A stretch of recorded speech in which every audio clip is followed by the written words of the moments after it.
Então vamos lá. Então, oficialmente, agora, né, nós estamos começando a primeira reunião do Encontro Certo, tá? E coloquei um tema, apesar de eu ter colocado um tema controle de dor inflamatória em cirurgia oral em implantodontia, eu, na verdade, desse tema eu vou discutir duas coisas um pouquinho diferentes. Primeiro, a gente não vai falar de controle de dor inflamatória só em cirurgia oral em implantodontia. A gente vai falar de controle de dor inflamatória em área em dor aguda, ou seja, independente da área que você trabalhe, em dor aguda. Tratar dor inflamatória em cirurgia, em implantodontia, em pério, em dentística, em endo, é tudo igual. Talvez DTM seja um pouquinho diferente por ser uma situação de dor inflamatória crônica. E a outra situação, eu achei melhor, apesar de eu ter colocado o tema controle de dor inflamatória, eu coloquei um pouquinho de antibiótico junto. Então, na verdade, nós vamos juntar controle de dor inflamatória com antibiótico. Tá? Obviamente, num bate-papo de uma hora e pouquinho, nosso foco não é estudar detalhadamente a farmacologia dos antibióticos, dos anestésicos locais, dos anti-inflamatórios, mas é discutir principalmente a questão que quem me conhece sabe o quanto me incomoda é o tempo que a gente prescreve esses medicamentos. Tá? Tanto antibiótico quanto anti-inflamatório, eu brinco dizendo que a gente prescreve por tempo demais. E analgésico, a dipirona, a gente prescreve por tempo de menos. Né? Essa é uma mudança que a gente, na minha opinião, a gente tem que fazer. Tá? Então, quando a gente fala de farmacologia de terapêutica, um assunto que eu particularmente adoro, tá? Costumo dizer que a farmacologia ela tem quatro grandes aspectos para se discutir: um controle de ansiedade, um controle de dor inflamatória, ou seja, analgésicos e anti-inflamatórios, anestésicos locais e uso de antibióticos. Claro que esses temas vão voltar na nossa grade até o final do ano. Existe uma aula de controle de ansiedade, controle farmacológico de ansiedade, né? Eu estava até mexendo nisso, ela é até mais para o final do ano. E a gente tem uma aula de farmacologia dos anestésicos locais, essa é antes, essa é mais recente, não sei se é agosto ou setembro, mas ela é mais recente. E hoje, de uma maneira bem resumida, eu tentei puxar esses dois assuntos. Eu tentei para a gente juntar, num bate-papo de uma hora e pouquinho, um pouco de uso racional de antibióticos e, por que não, uso racional de analgésicos e anti-inflamatórios. Tá? Então foi esse o ponto que eu resolvi para a gente discutir. E se a gente tem uma hora e pouquinho para discutir, e é realmente, repare que eu estou tentando focar na ideia de discutir e não uma aula teórica, eu gostaria muito que daqui a pouco vocês começassem a colocar perguntas, dúvidas, opiniões, tá? Para não ficar um monólogo, tá? Para mim, o ponto mais chave de discussão ou de falta de consenso quando a gente fala de analgésicos, anti-inflamatórios e antibióticos é o tempo. Como a gente vai lembrar já já, gente, eu acho que existe um consenso, acho que todo mundo aqui tem um consenso, que dentro de uma situação normal, a amoxicilina é o seu antibiótico de escolha. Pode ter amoxicilina associado a ácido clavulâmico? Sim, dependendo da situação. A azitromicina e a clindamicina são alternativas em determinadas situações? Sim, mas a alternativa é aquilo que eu vou usar quando a primeira escolha, que é a amoxicilina, não puder ser usada. Quando a gente fala de anti-inflamatório, eu acho muito pouco provável que alguém saia da nimesulida e do ibuprofeno. Vocês sabem que eu gosto do diclofenaco, acho que farmacologicamente o diclofenaco é uma droga fantástica, só que culturalmente, atualmente, ela é uma droga considerada meio antiga, ultrapassada, a básica, exclusivamente culturalmente falando, porque farmacologicamente o diclofenaco é perfeito. Tá? Mas diclofenaco, nimesulida, ibuprofeno, ou podemos ficar com nimesulida e ibuprofeno, acho que é um consenso. E acho também um consenso que a nossa droga de escolha para pacientes não alérgicos, claro, de analgésico é a dipirona. Então, a tríade clássica, amoxicilina, nimesulida, dipirona, amoxicilina, ibuprofeno, dipirona, amoxicilina com ácido clavulâmico, ibuprofeno, dipirona, essa combinação ela já é clássica, a gente não tem muito. Claro que daria muito assunto para discutir. Acho que um dia a gente, se o nosso grupo for para frente, que eu tenho certeza que ele vai, a gente vai discutir, vai ter tanto tempo para discutir que a gente vai voltar nesses temas. Mas o importante é, a droga não é uma dúvida. A nossa grande dúvida hoje é a questão de tempo de utilização. É isso que é a minha grande preocupação. Tá? Da grande? Então, Eu falei o longe. que que é Caraca, importante? isso. Deixa eu só bloquear aqui. Tá? Então, repara. E aí eu vou usar um exemplo. Quando eu falo de um exemplo, gente, já que a nossa aula estava falando de cirurgia oral e implantodontia, eu botei uma foto de um siso semi-incluso aqui. Mas quando eu boto uma foto de um siso semi-incluso para falar de uma cirurgia, eu podia estar falando de um implante, tá? Numa área cicatrizada. Eu podia estar falando de uma cirurgia periodontal.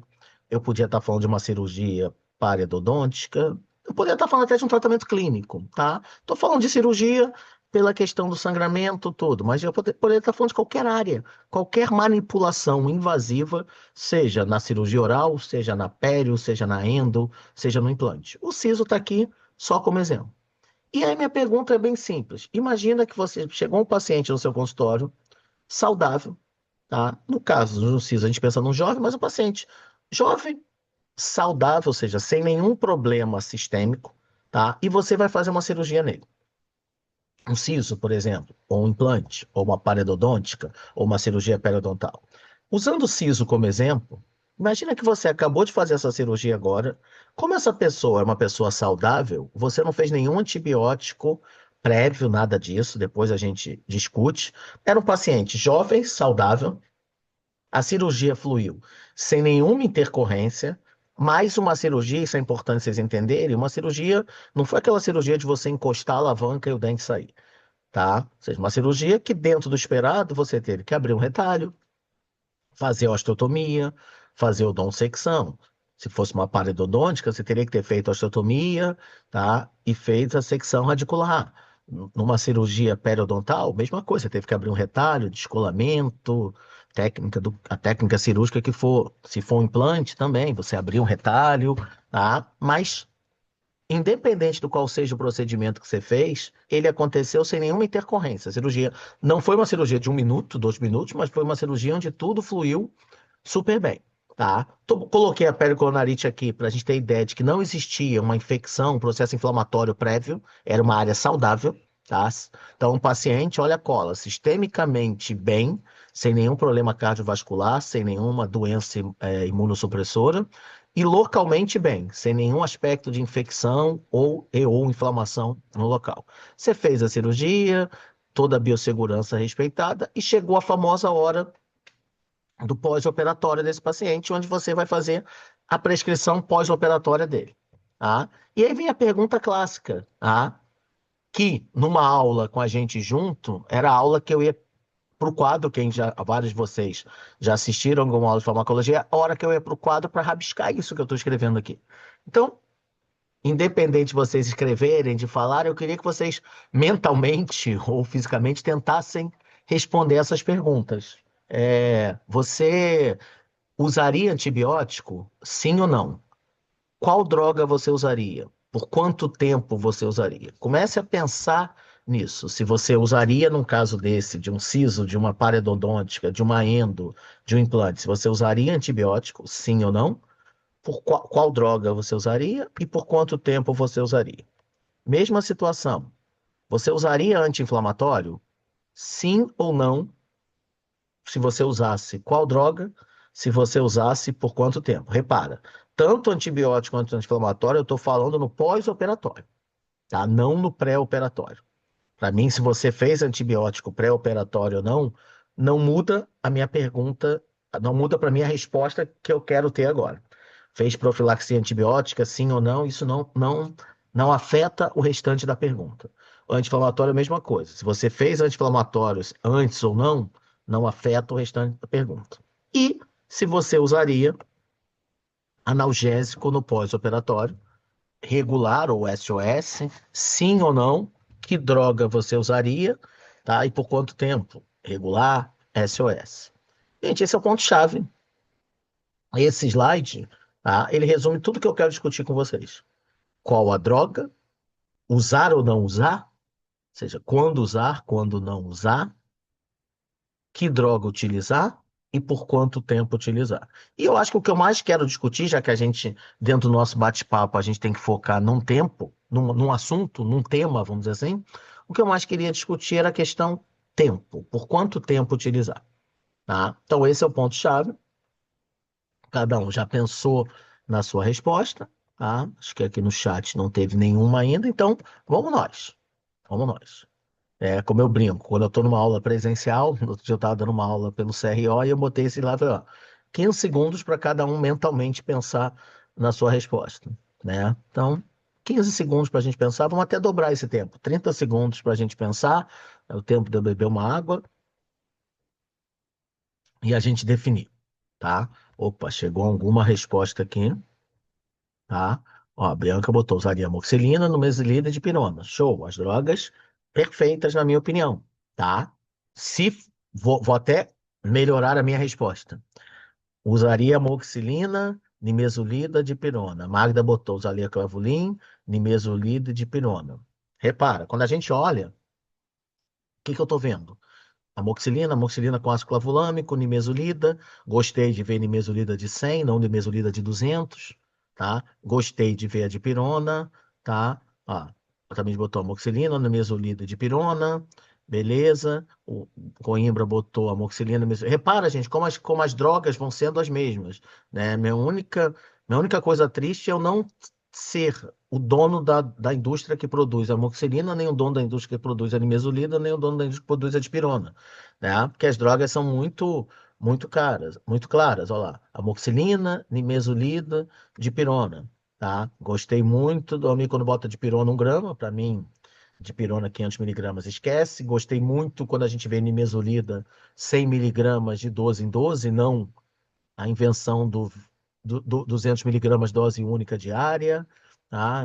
Ó, Manice colocou, Alan colocou. Então, repara que aquilo que eu falei no começo, ele vem batendo, tá? Repara que as drogas são muito, muito parecidas. A Maga botou de pirona 1 grama, SOS, a nimesulida 5 dias. Então, repara, as drogas são muito parecidas, tá? Então, olha como o que vocês colocaram aqui, ó, a Roberta botou, mesma coisa, botou ibuprofeno. Então, ó, repara que o que vocês colocaram aqui bate muito o seguinte, eu brinco que eu trabalho dando aula de farmacologia há pelo menos 20 anos, tá? E é muito raro, e vocês me provaram isso agora, tá? Ó, o Cleiton botou sem antibiótico, só analgésico pós-cirurgia. É uma conduta que eu gosto bastante, tá? Mas repara que a grande maioria sempre diz, e aí não tá o grande problema, tá? Sempre diz antibiótico, sim. O Arthur botou o tromedal, o cetrolaco, que é uma droga boa. Eu tenho medo da toxicidade dele. Eu não passaria o cetrolaco como uma droga regular, tá? Por vários dias. Não pela droga em si, mas pela via sublingual, que é uma via que, se o paciente não respeitar a posologia, acaba sendo extremamente tóxica. Mais uma vez, não pela droga, pela via de administração, mas uma droga de ataque, né? Para pós-operatório imediato, bem interessante. Tá? É uma droga que vale a pena de discutir. Mas quando a gente fala de antibiótico, o que eu mais escuto claramente como resposta é: sim, vou usar e vou usar amoxicilina. E quando diz amoxicilina, gente, amoxicilina com ou sem ácido clavulâmico tem a ver com os estafilococos, produtores de beta-lactamase. Então, assim, talvez num siso inferior não fosse, se você fosse usar o antibiótico, usar o ácido clavulâmico não fosse tão essencial. Mas também não vejo mal se você usar. Pensaria muito mais num siso superior se fosse usar o antibiótico. A questão aqui não é ainda se vai usar ou não, mas a questão de qual, se for usar, qual usar, tá? Então, a questão, por exemplo, de um dente, de uma cirurgia próxima à fossa nasal, próxima a seio maxilar, ou seja, onde eu tenho epitélio respiratório, a ideia de colocar o ácido clavulâmico me anima bastante. Em outras áreas, como um siso inferior, um implante em região mandibular, não vejo tanta necessidade, mas também não vejo tanto problema se isso acontecer. Então, a droga, antibiótico, bem claro. Quando se fala de anti-inflamatório, repara, é muito pouco provável, às vezes sai, Arthur botou cetrolaco, eu gosto de diclofenaco, tá? Às vezes saem umas outras drogas, mas saem anti-inflamatórios não esteroidais. Claro que poderia sair, tá? Alguém botar um corticoide. Confesso que eu adorei de não ter visto ninguém com primeira escolha botar corticoide. Não acho que seja o fim do mundo em cirurgia oral, em periodontia, em endodontia. Eu não gosto de corticoide em implantodontia. Não gosto por ele inibir um pouco a resposta inflamatória, e tudo que a gente quer numa cirurgia de implante é a resposta inflamatória, que é o que causa a dita osteointegração, tá? Além do que, quando a gente pensa num corticoide, a gente está pensando em inibir uma resposta inflamatória num processo mais exacerbado, numa coisa mais exagerada.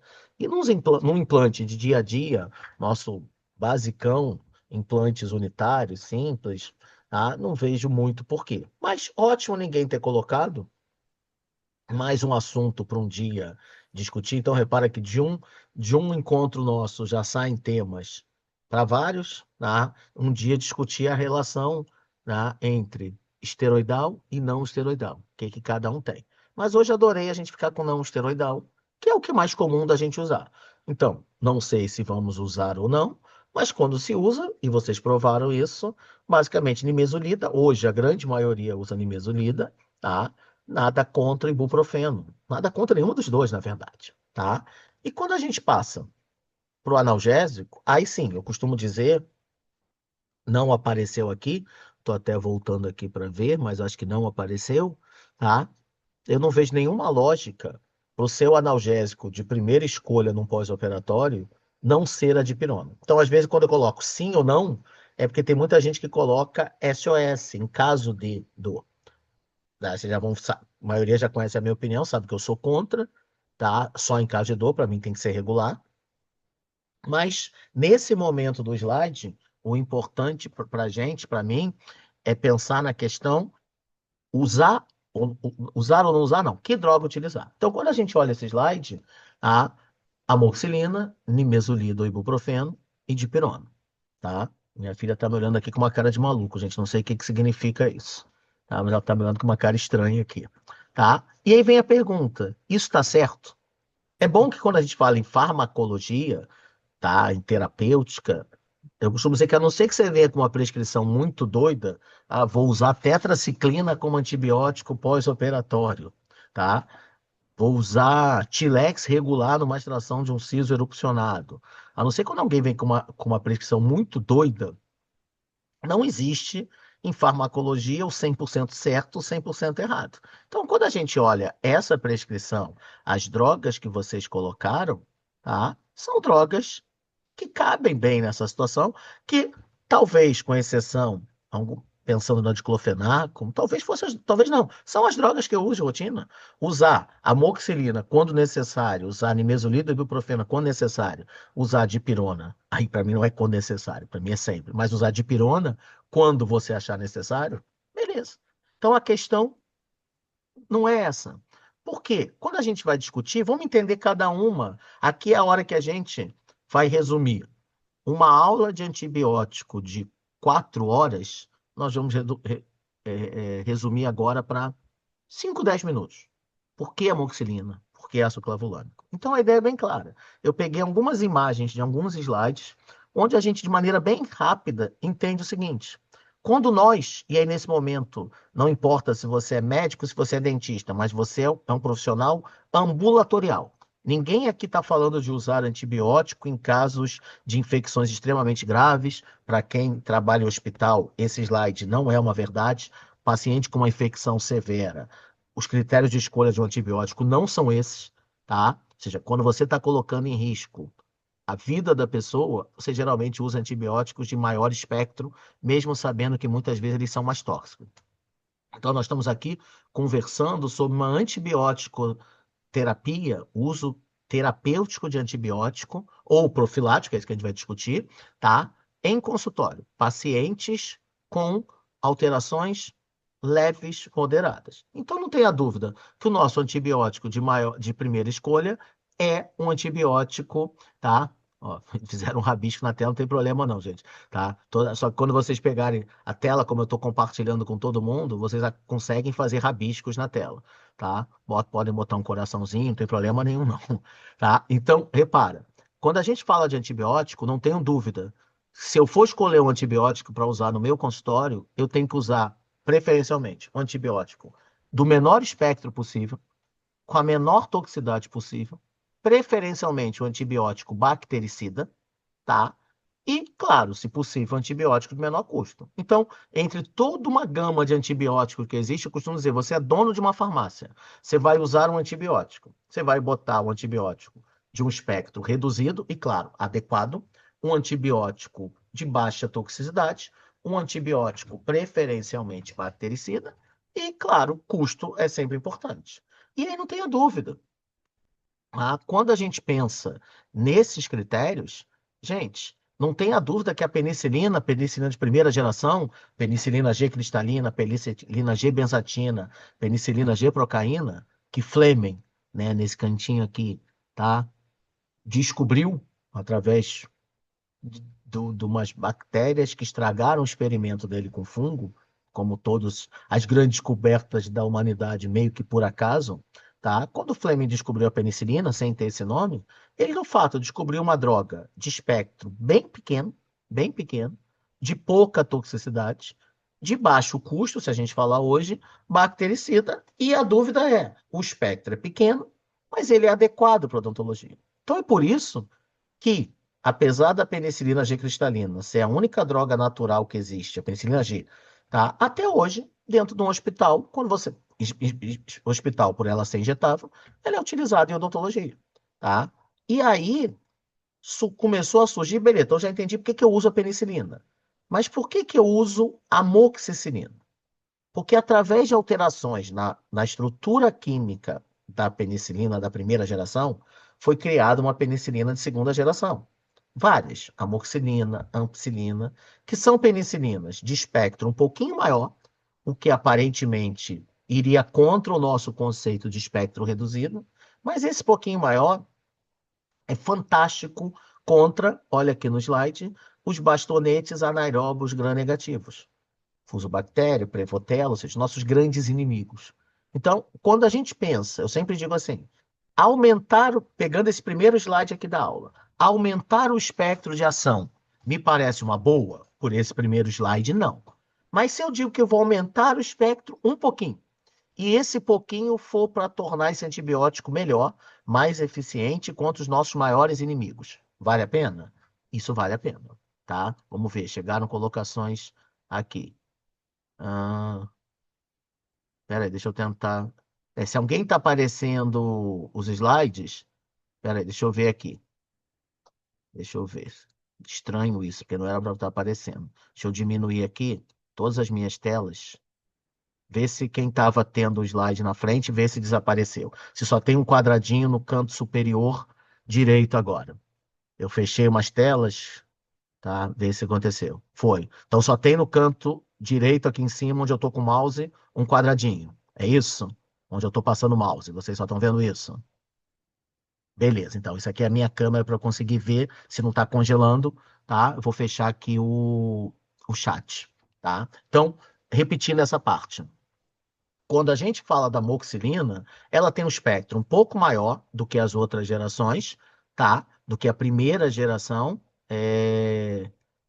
Do que a primeira geração. Sempre que aparecer um quadrado, gente, aparecer e sair rápido, é quando alguém escreve uma coisa no chat e eu abro o chat, ele vai abrir aqui no meio. Aí eu abro, leio o que está escrito e fecho ele, tá? Fica tranquilo. Então, se alguma hora tiver alguma coisa diferente desse quadradinho superior direito, aí vocês me avisam aqui, tá?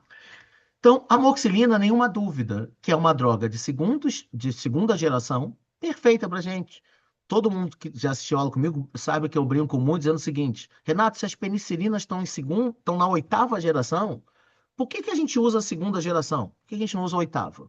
E aí, quem já assistiu essa aula sabe que eu brinco dizendo sempre a mesma frase. Gente, simples, porque penicilina não é iPhone. O que que significa eu dizer que penicilina não é iPhone? Quando você pega hoje, por exemplo, um iPhone 16, teoricamente, o iPhone 16, vamos imaginar que ele tem uma evolução, que não seja simplesmente para vender, teoricamente o iPhone 16, ele tem tudo de bom que o 15 tinha, o que não era bom no 15 saiu e entraram coisas novas. Ou seja, o iPhone 16, ele é uma evolução do iPhone 15. O iPhone 15 é uma evolução do iPhone 14. Quando você diz que uma penicilina é de segunda geração e depois vem uma de terceira geração, gente, a de terceira geração não quer dizer que ela é melhor. do que a de segunda. Simplesmente significa que ela foi desenvolvida depois. Ela pode ter um espectro de ação totalmente diferente. Então, uma penicilina de oitava geração não é melhor do que uma penicilina de segunda. Ela é diferente. Pode ser melhor, dependendo do que você queira, sim. Para odontologia, não. Então, a nossa penicilina, a nosso antibiótico é a amoxicilina. E claro, sempre que a gente tem a suspeita, a possibilidade de ter estafilococos produtores de beta-lactamase, tá? Ter associação com ácido clavulâmico é uma boa opção, tá? Ah, Renato, eu vou usar com ácido clavulâmico sempre. Algum problema? Tirando a questão financeira, não, tá? Mas se a gente está longe de epitélio respiratório, está longe de fossa nasal, está longe de seio maxilar, está longe de faringe, não vejo motivo para usar, mas pode-se usar. Ou seja, para o nosso bate-papo de hoje, amoxicilina com ou sem ácido clavulâmico, perfeito, tá? E aí a gente tem que entender que a azitromicina, um antibiótico pouco tóxico, mais fraco, tá? E a clindamicina, o inverso, um antibiótico fantástico, mas altamente tóxico, eles devem entrar como alternativa. Por que que a azitromicina não é a nossa primeira escolha? Porque ele é pior do que a amoxicilina. Pior, a gente diz potência. Por que que a clindamicina não é a nossa primeira escolha? Porque ele é mais perigoso. Então, quando você discute o antibiótico melhor ou pior, você está falando da palavra potência. Então, quando eu discuto qual é o melhor, quando você fala melhor, você está dizendo quem é mais eficiente? A azitromicina, a amoxicilina ou clindamicina? Não tenha dúvida. Melhor potência, clindamicina, tá? Pior potência, a azitromicina. Amoxicilina no meio do caminho. Agora, qual desses três antibióticos é mais ou menos seguro? Quando a gente fala de segurança, você está falando de toxicidade. Aí, a amoxicilina e a azitromicina têm uma toxicidade parecida, baixa, e a clindamicina tem uma toxicidade muito maior.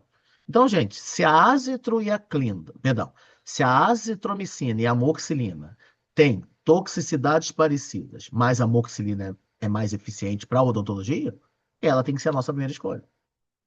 Se a amoxicilina e a clindamicina, comparando agora, a clinda é muito mais potente, mas ela é muito mais tóxica, eu tenho que entender quando eu preciso usar. Então, com essa junção toda, eu acho que é muito claro para a gente que a amoxicilina é, e até o potencial alérgico tornar ela possível de sair do mercado, a amoxicilina ainda é a nossa primeira escolha em antibiótico. Só que a gente tem que entender o seguinte, porque a questão clássica é quanto tempo utilizar.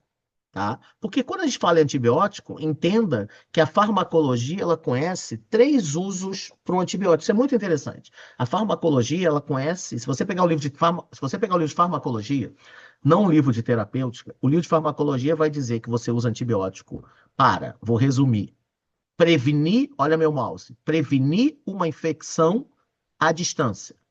Prevenção, então a palavra clássica é usar para prevenir ou para tratar? É usar antes ou depois? Prevenir ou tratar alguma coisa no local ou alguma coisa à distância? Então vamos lá.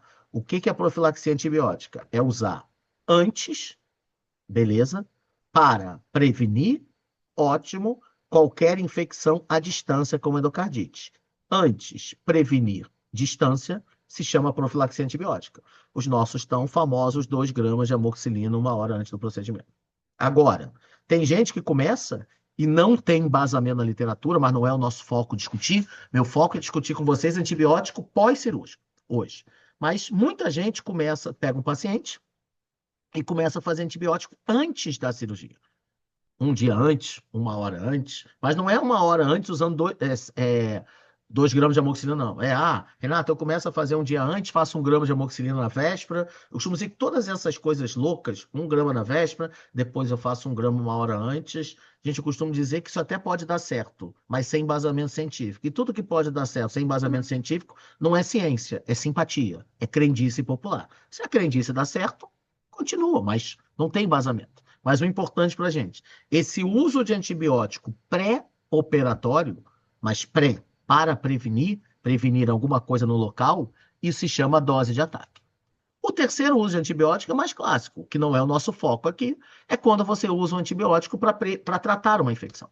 Só que nesse caso que eu mostrei para você, onde você tirou um siso, você fez um implante, você fez uma cirurgia parodonte, você fez uma cirurgia periodontal, lembra, o paciente era saudável. Você não usou antibiótico antes. Você não tinha uma infecção prévia. Então, gente, se o paciente era saudável sistemicamente e você não usou antes, não é profilaxia antibiótica. Se não tinha nada no local e você não usou antes, não é dose de ataque. Se você usou depois da cirurgia, mas não existia uma infecção pré-existente, isso não é antibioterapia. E aí, como eu brinco, como é que você chama isso, esse uso de amoxicilina no pós-operatório de uma cirurgia? Sem intercorrências, de um paciente sem imunossupressão, de um paciente sem infecção local, como é que você chama? Eu brinco, mas tem um pouco de verdade essa brincadeira. Você pode chamar Eu do que sei, você, eu sei. tá? Você pode chamar do que você quiser por um motivo claro. Isso não tem embasamento na literatura, tá? Então, evitar chateação. Bianca botou, eu chamo profilaxia da apurrinhação. Beleza. É o nome Eu fiz disso. a encheção de saco, mestre. Então, ótimo. Acho que Arthur está falando. Injeção de saco. Sim. Só que eu faço uma pergunta bem clara para vocês. Quando alguém fala para mim, vou passar para evitar problemas, eu até entendo isso. Então, só que a minha brincadeira é o seguinte: a maioria das pessoas que diz, vou passar por uma profilaxia da apurrinhação e injeção de saco, a gente fala, beleza. Aí passa 5 dias, 7 dias. E eu faço uma pergunta muito simples para a gente começar a pensar nisso. Para mim, usar, apesar de não ser necessário, nem é o maior problema. O problema para mim é o tempo. Porque eu faço uma pergunta muito simples. 12% dos adultos hoje brasileiros são alérgicos à penicilina, tá? Então, se 12%, na minha casa tem 4 adultos, 2 são alérgicos. Na minha casa, 50% é alérgico à penicilina, tá? Então, eu costumo dizer o seguinte: se 12% dos adultos brasileiros são alérgicos à penicilina, sabendo ou não sabendo, estatisticamente falando, se você atender 8 pacientes num dia no seu consultório, 8 pacientes, um deles é alérgico à penicilina. Então, estatisticamente, se você atender no seu consultório todo dia e você atender uma média de 8 pacientes por dia, estatisticamente falando, você atende um paciente alérgico à penicilina por dia. Um número bem legal, bem simples de entender. E aí a pergunta é muito simples. Eu posso ser esse paciente, meu filho pode ser esse paciente. Se você vai fazer essa mesma cirurgia que você fez aí e passaria amoxicilina, você fez essa cirurgia em mim. E eu sou alérgico à penicilina. Aí vem uma pergunta, só para a gente especular. Você usaria antibiótico? Sim ou não? Se você diz que você usaria e você usa a azitromicina, acredita, gente. Se a amoxicilina seria um placebo, a azitromicina, nesse caso, seria mais ainda, né? Todo mundo que já assistiu a aula comigo sabe que nessa hora eu digo que só existe uma diferença entre a azitromicina, para adulto, tá? Para criança, não.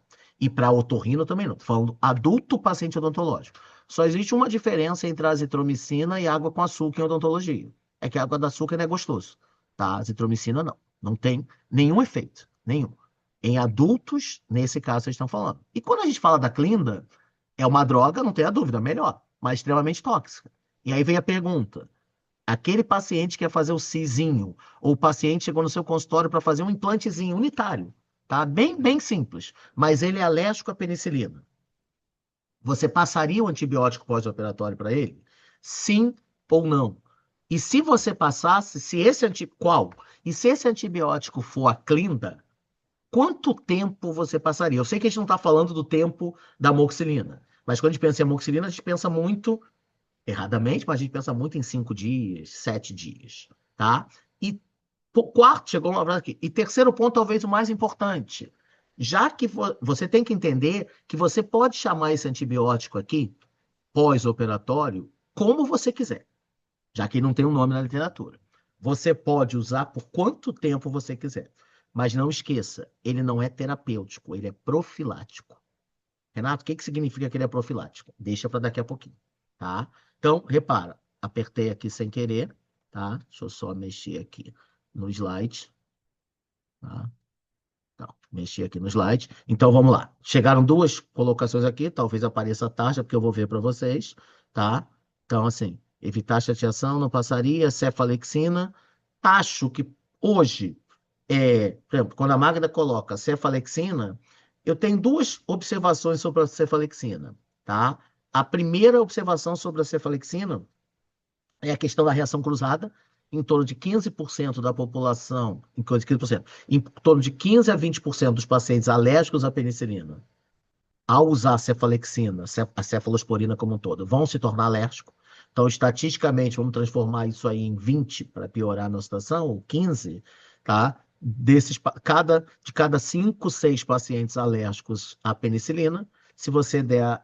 E não é que ele tem que ter contato repetido, não. Ele desenvolveu alergia comprovadamente à penicilina. Você dá uma cefalosporina, uma cefalexina, uma droga para ele, em torno de 15 a 20% dos pacientes vão ter no primeiro uso da cefalexina, ou de qualquer outra droga, cefazolina, qualquer uma delas que seja, vão ter uma reação alérgica. Podem ter uma reação alérgica, tá?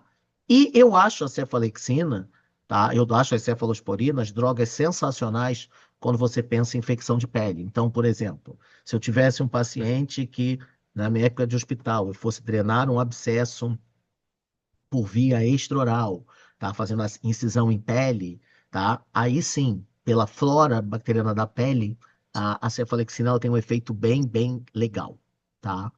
Clindamicina, tá? Repara, a Roberta botou clindamicina, 6 em 6 horas, 3 dias. Beleza. Eu acho o seguinte, se você tiver que usar, se você for realmente usar, a droga teria que ser essa, tá? O prazo máximo teria que ser esse, mas a gente sabe que a clindamicina, o uso mais de um dia de clindamicina pode causar diarreia, pode causar colite pseudomembranosa. Então, e a gente tem que entender que só existe uma droga que trata colite pseudomembranosa, que se chama vancomicina. Vou fechar aqui a vancomicina, que é simplesmente considerado o antibiótico mais tóxico existente no mercado nacional. Então, lembra, se a gente olhar, lembrar aquela foto do começo, realmente, usar antibiótico pode ser uma profilaxia da apurrinhação. Mas se esse paciente tiver uma reação tóxica, tá? A apurrinhação ela é maior. Então, assim, eu costumo dizer que a gente usa amoxicilina enquanto ela continuar beleza, é porque a gente sabe o seguinte, ela é uma profilaxia da apurrinhação, como vocês colocaram muito bem, e a gente sabe o seguinte, vamos ser práticos, vamos ser bem diretos. A gente não sabe se essa amoxicilina que a gente vai usar vai fazer bem, mas a gente sabe que se o paciente não é alérgico, mal ela não vai fazer. Então, que mal tem em usar? Eu discuto isso, mas eu acho, se é para usar, primeiro, se você quiser usar, vocês sabem que eu raramente uso, mas se você quer usar, primeiro, use por menos tempo. E segundo, use como profilático, não terapêutico, tá? Obviamente, quando eu digo usar menos tempo, vocês já estão entendendo o que eu quero. Quando eu digo usar profilático e não terapêutico, a gente vai melhorar isso já já, tá? Vamos nós. Quando a gente continua, repara, as drogas estão ok. As drogas, ou seja, amoxicilina mais ácido clavulâmico, azitromicina e clindamicina como alternativas, as drogas estão ok. Mas vem a pergunta clássica que a gente vai responder todas juntas. Quanto tempo utilizar no pós-operatório, tá? Se alguém já quiser colocar o tempo da que usaria amoxicilina ou azitromicina ou a clindamicina, não estou nem se preocupar com a posologia, tá? Mas pode colocar a posologia se quiser, mas a minha maior preocupação é quanto tempo você usaria. Você já entendeu que talvez não seja necessário, mas você entendeu que todo paciente, ou praticamente todo paciente, acaba querendo sair do nosso consultório com antibiótico, esse é um ponto-chave, tá? E se a gente, quando você diz profilaxia da apurrinhação, é que se ele não sair e der alguma coisa, tá? A gente se sente ou ele acha que nós somos culpados, isso é um ponto importante, tá? Então, ó, a Ju botou aqui 3 dias, beleza, ótimo. Então vamos lá, 3 dias eu já gostei, tá? Eu adoro quando alguém coloca 0 dias, mas 3 dias já gostei, já gostei um pouco, tá? É, 2 dias, eu gostaria mais ainda. O Arthur colocou aqui o metronidazol. Arthur, o metronidazol, para mim, ele era um antibiótico. Quando eu trabalhava em hospital, o metronidazol era um antibiótico fantástico. Por quê? Porque ele tem uma função sobre flora anaeróbia muito legal. Então, hoje, como eu não trabalho mais em hospital e como a minha realidade ela é totalmente uma realidade de consultório, igual a da grande maioria, se não todos vocês aqui, eu entendo hoje, o que eu vou falar para você é farmacologicamente e terapeuticamente falando. Não não é a minha aplicabilidade hoje. Se você perguntar se eu uso metronidazol hoje, não. Por que que eu não uso metronidazol hoje? Porque eu vejo duas funções para o metronidazol associados ou isolado e que são duas situações que eu não trabalho. Primeiro, tratamento de grandes infecções odontogênicas em ambiente hospitalar. Tá? Para mim, tratamento de infecções, grandes infecções odontogênicas em ambiente hospitalar seria tudo injetável, claro, seria uma penicilina G cristalina, tá? Seria um aminoglicosídeo, uma garamicina, gentamicina, micacina, alguma droga muito forte contra aeróbio, mas seria uma droga extremamente tóxica, e alguém muito forte contra anaeróbio, que poderia ser o metronidazol. Talvez trocar esse metronidazol e essa penicilina por uma clinda. Mas a combinação penicilina G cristalina, isso para o ambiente hospitalar, penicilina G cristalina, aminoglicosídeo e metronidazol, me parece, até hoje, apesar de eu não trabalhar mais no hospital, por isso que eu digo para você, farmacologicamente falando, me parece uma combinação bem legal. E no consultório, aí eu vou te dizer pela literatura e pelo feedback que algumas pessoas me dão, tá? Pela própria flora da doença periodontal, tá? O metronidazol ele tem, farmacologicamente falando, um grande papel no tratamento de doença periodontal, onde você queira entrar com antibiótico. Então, farmacologicamente falando, pela literatura, é, eu conheço muita gente que usa metronidazol para tratar periodontite, De baixo fica esticada. tá? Com resultado pela literatura, eu estou enfatizando bem, pela literatura, com um resultado legal, mas não é a minha experiência. Então, se você imagina que a minha experiência hoje, minha vivência hoje, não é mais trabalhar em hospital, e é basicamente no consultório trabalhar com cirurgia oral menor e implantodontia, mesmo quando você pensa em implantodontia com enxerto de conjuntivo e tal, eu não vejo papel no meu dia a dia para o metronidazol. Mas segundo a literatura, junto com a clindamicina, e talvez não, certamente menos tóxico, metronidazol e a clindamicina são dois dos mais, ou talvez os dois antibióticos com maior efeito sobre flora anaeróbia que a gente tem, tá? Essa é a minha opinião sobre o metronidazol. Então, a gente já entende que talvez o nosso problema esteja vinculado a tempo. Mas vamos lá, vamos continuar. Quando a gente continua, vamos chegar no anti-inflamatório. Peraí, chegou mais uma pergunta aqui. Beleza, Arthur, show, ótimo. Quando a gente fala de anti-inflamatório, não se preocupa, quem foi aluno da certa especialização ou de cirurgia oral, olha para esse slide e até treme pelo tempo que a gente ia perder discutindo cascata da inflamação. Não se preocupe. Hoje, um dos grandes objetivos do encontro certo é ir direto ao ponto, ser bastante prático. E esse slide mostra para mim, que a gente já estudou, que quando você pensa em anti-inflamatório, a gente tem que entender, e todo mundo já ouviu, que não existe inflamação e dor separadamente. Porque quando você tem um trauma, seja o teu bisturi, seja a tua cureta periodontal, seja a tua broca de implante, seja a tua broca que vai fazer a osteotomia, quando você faz um trauma, numa pessoa não imunossuprimida, você sempre vai ter uma destruição celular. Essa destruição sempre vai liberar fosfolipídio da membrana celular. Esse fosfolipídio sempre vai ser degradado em mediadores químicos da dor inflamatória, que a gente antigamente chamava da inflamação. Prostaglandina, prostaciclina, leucotrieno, tromboxano e mais. E a gente sabe que numa situação normal, alguns desses mediadores vão sensibilizar a nossa epitólise, ou seja, causando dor. Alguns vão criar um aumento da permeabilidade vascular, ou seja, saída de plasma da corrente sanguínea, o que vai significar o tumor, e alguns vão estimular a vasodilatação, vasos mais largos, pele ou boca vermelha, vasos mais largos, mais sangue passando, quente. Então, dentro de uma situação normal, gente, quando você tira um siso, é claro que é totalmente esperado no pós-operatório dor, calor, rubor e tumor. Tá? Obviamente, eu brinco dizendo que nenhum paciente vai te ligar no dia seguinte de um siso dizendo que a boca lá onde você tirou o siso está quente. Ninguém vai te ligar dizendo que onde você tirou o siso está vermelho. Tá? Então, claro, se o nosso paciente ligar para a gente no pós-operatório ou mandar mensagem, ele vai estar reclamando do tumor e da dor. Então, o slide para mim muito claro é: não existe dor sem inflamação, tá? Tá errado aqui, ó, sem inflação. Estou preocupado com a inflação. Não existe dor sem inflamação, não existe inflamação sem dor. tá? O que existe é dor inflamatória, aquilo que eu falei no comecinho da aula, tá? A nossa dúvida é se a gente vai trabalhar com dor inflamatória aguda, pouco tempo ou muito tempo. E se a gente está falando de endo, pério, dentística, cirurgia, qualquer coisa que não seja DTM, tá? Que vai trabalhar com dores inflamatórias crônicas, a gente tem que entender por que que é importante isso, gente? Por que que a gente usa nimesulida? Por que que a gente usa ibuprofeno e a gente não usa Arcoxia, Celebra, Plexige, aquelas drogas COX-2 seletivas, que vai aparecer escrito aqui rapidinho, que são drogas, não estou nem discutindo se são melhores ou piores, mas são drogas menos tóxicas. Então, por que que a gente hoje usa uma droga não seletiva, que é o que vocês falaram, ou parcialmente seletiva, como é o caso da nimesulida, se existe outra droga teoricamente melhor? Porque quando a gente diz que uma droga é melhor, gente, a ideia é bem clara. Ela é melhor ou ela é menos pior? Renato, o que que significa ser melhor ou menos pior?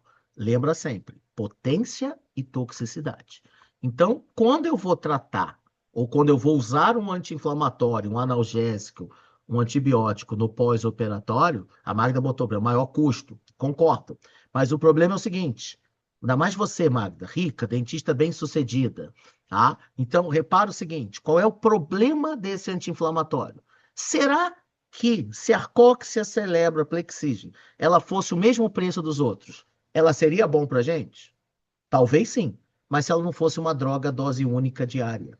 Porque quando você usa um anti-inflamatório dose única diária, gente, você toma de manhã e você vai tomar de novo no dia seguinte de manhã, o nível sanguíneo dele aumenta e ao longo do dia cai muito. Então você vai ter o nível sanguíneo oscilando pra caramba. Por que que isso é bom e isso é ruim?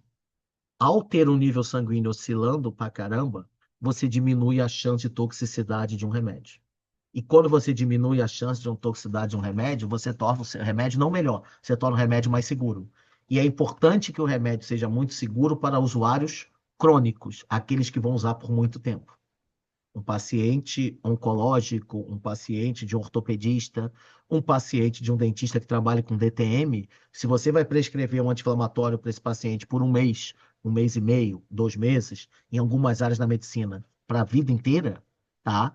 Você até quer que esse remédio faça bem, mas o seu principal objetivo é que ele não faça mal. Agora, se eu vou usar um anti-inflamatório para controlar a dor inflamatória por 2, 3 dias, nesse paciente que a gente viu no caso clínico, que é um cara saudável, claro que eu estou preocupado se o remédio faz mal. Mas esses remédios, por 2, 3 dias, será que ele vai fazer mal? Com certeza não. Então eu tenho que buscar o quê? Buscar um remédio que tem uma potência boa, mas que principalmente o nível sanguíneo dele não altere tanto. Se essas doses não forem dose única diária, ou forem de 12 em 12, ou de 8 em 8, ou 6 em 6, eu vou ter uma oscilação menor do nível sanguíneo. Eu tendo uma oscilação menor do nível sanguíneo, eu vou ter uma droga, sim, mais tóxica, mas por pouco tempo talvez valha o risco, mas eu vou ter um nível sanguíneo maior. Então, a ideia é bem clara. Tratar ou prevenir situações agudas é tentar fazer drogas com intervalos menores. Então, a gente tem que entender que essas drogas seletivas, como Celebra, Coxis, são drogas mais caras, sim, creio que farmacologicamente falando, mais elaboradas, mas o grande objetivo delas, acredite, não é fazer bem. Claro que eles querem fazer bem, mas o grande objetivo delas é não fazer mal, tá? Então, ó, Magda tá rindo, né? Então, beleza, ótimo. Então a gente sabe, gente, que esse é clássico. Clássico, a gente já entendeu que o anti-inflamatório que a gente usa é um anti-inflamatório mais fraco do que o corticoide. Por quê? Porque a gente sabe que a resposta inflamatória para a gente, ela é importante, tá? Não tenha dúvida. Então, se em alguma situação, é o que muita gente pergunta, Renato, você é tão contra corticoide? Gente, eu não sou contra corticoide. Já vou ver a pergunta do Bruno aqui. Eu não sou contra o corticoide.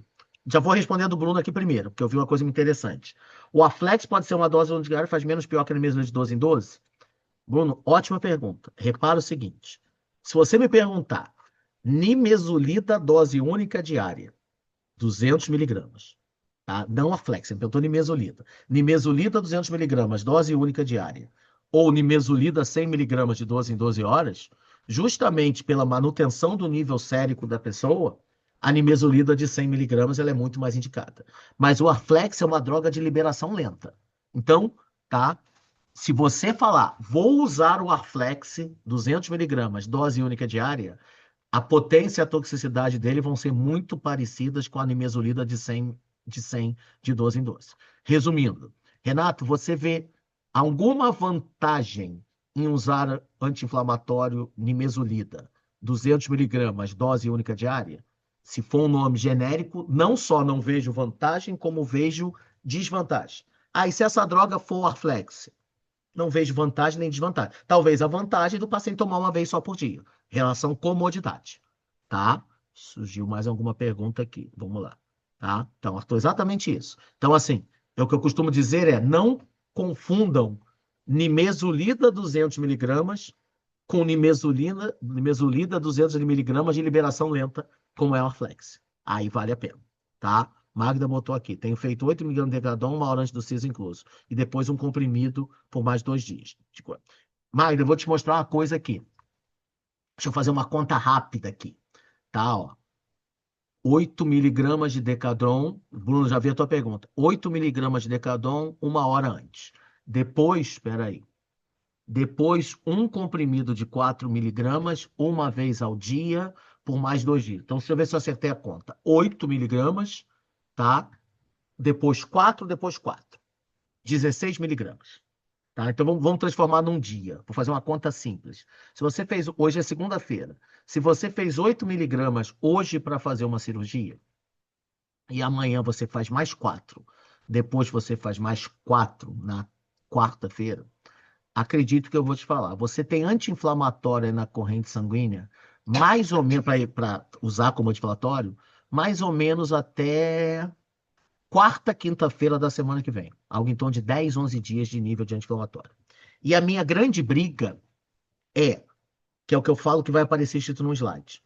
Quando você usa um anti-inflamatório para inibir o edema, tá? Eu acho que todo mundo que usa anti-inflamatório vai ter um slide que mostra isso. Mas quando você quer inibir o edema, tá? Você quer inibir o edema, ou seja, você quer inibir a resposta inflamatória, tá? Quando você quer inibir a resposta inflamatória, só existe resposta inflamatória a duas coisas.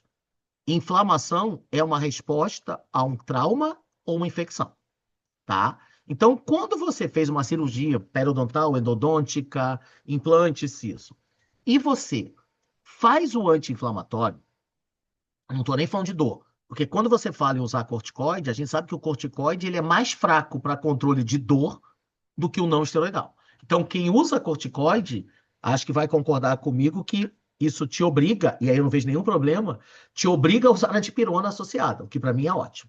Então, a gente sabe que quando a gente fala esteroidal versus não esteroidal, a gente está falando exclusivamente de edema, porque dor não esteroidal é melhor. Então, quando a gente fala de edema, minha opinião é, se eu quero combater um edema no pós-operatório para dar um conforto ao meu paciente, porque a ideia é bem clara, gente.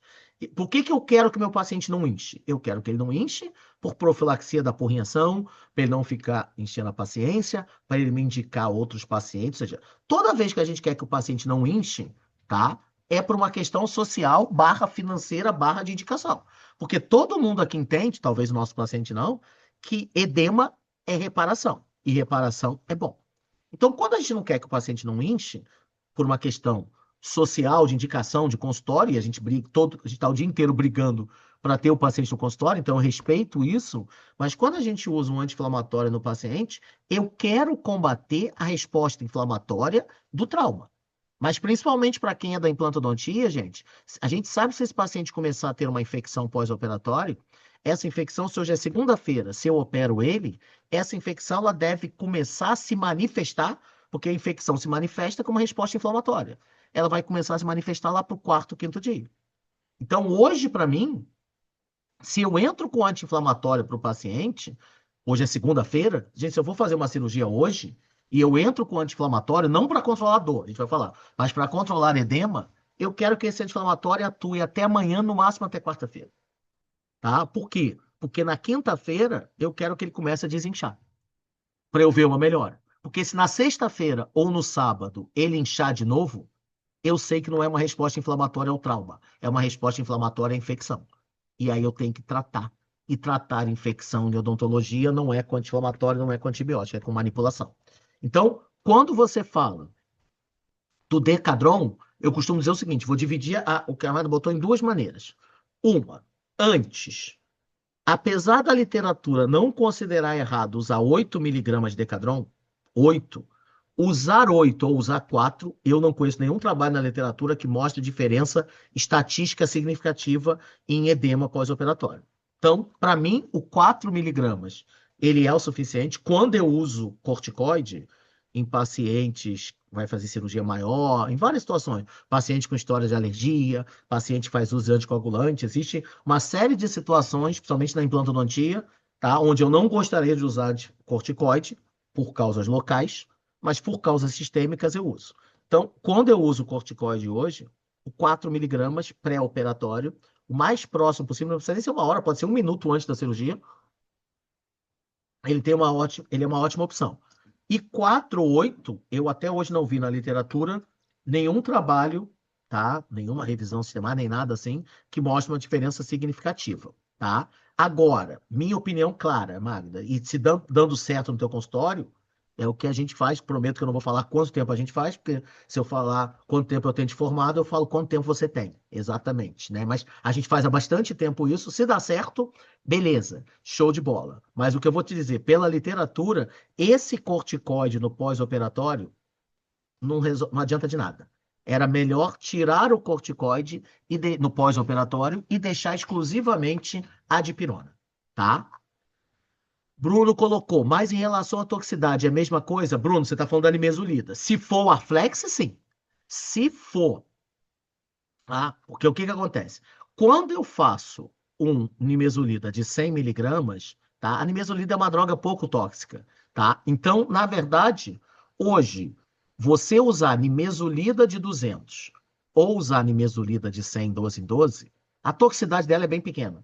Apesar da literatura hoje tentando mostrar problema hepático, e quando a gente vê hoje tanto trabalho mostrando problema hepático de anti-inflamatório não esteroidal, é tão óbvio que não esteroidal dá problema hepático. Então eu brinco dizendo, mas é verdade, quando a gente vê um montão de trabalho falando que a nimesulida traz problema hepático, é porque a venda de nimesulida no mundo está incomodando os concorrentes. Porque qualquer anti-inflamatório não esteroidal, o uso prolongado vai trazer problema hepático. Mas para gente que vai usar por pouquíssimos dias, essa dose de 200 miligramas, dose única, ou 100 de 12 em 12, ela em 2, 3 dias, para mim é o tempo suficiente para usar um anti-inflamatório, a gente vai discutir isso já já, para mim é mais do que suficiente, eu não vejo a menor lógica, não vejo o menor problema. Então, se você hoje usa o Aflex de 200 ao invés de usar a nimesulida de 100, tá?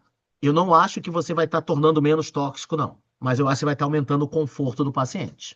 Agora, se você usa o de 200, que não seja o Aflex, e não o de 100 de 12 em 12, você vai estar dando um efeito anti-inflamatório melhor. Ou seja, quer usar Aflex? Qual a grande vantagem do Aflex? O teu paciente usar dose única diária. Tudo bem que esse diário vai ser 2, 3 dias, tá? Deixa eu ver.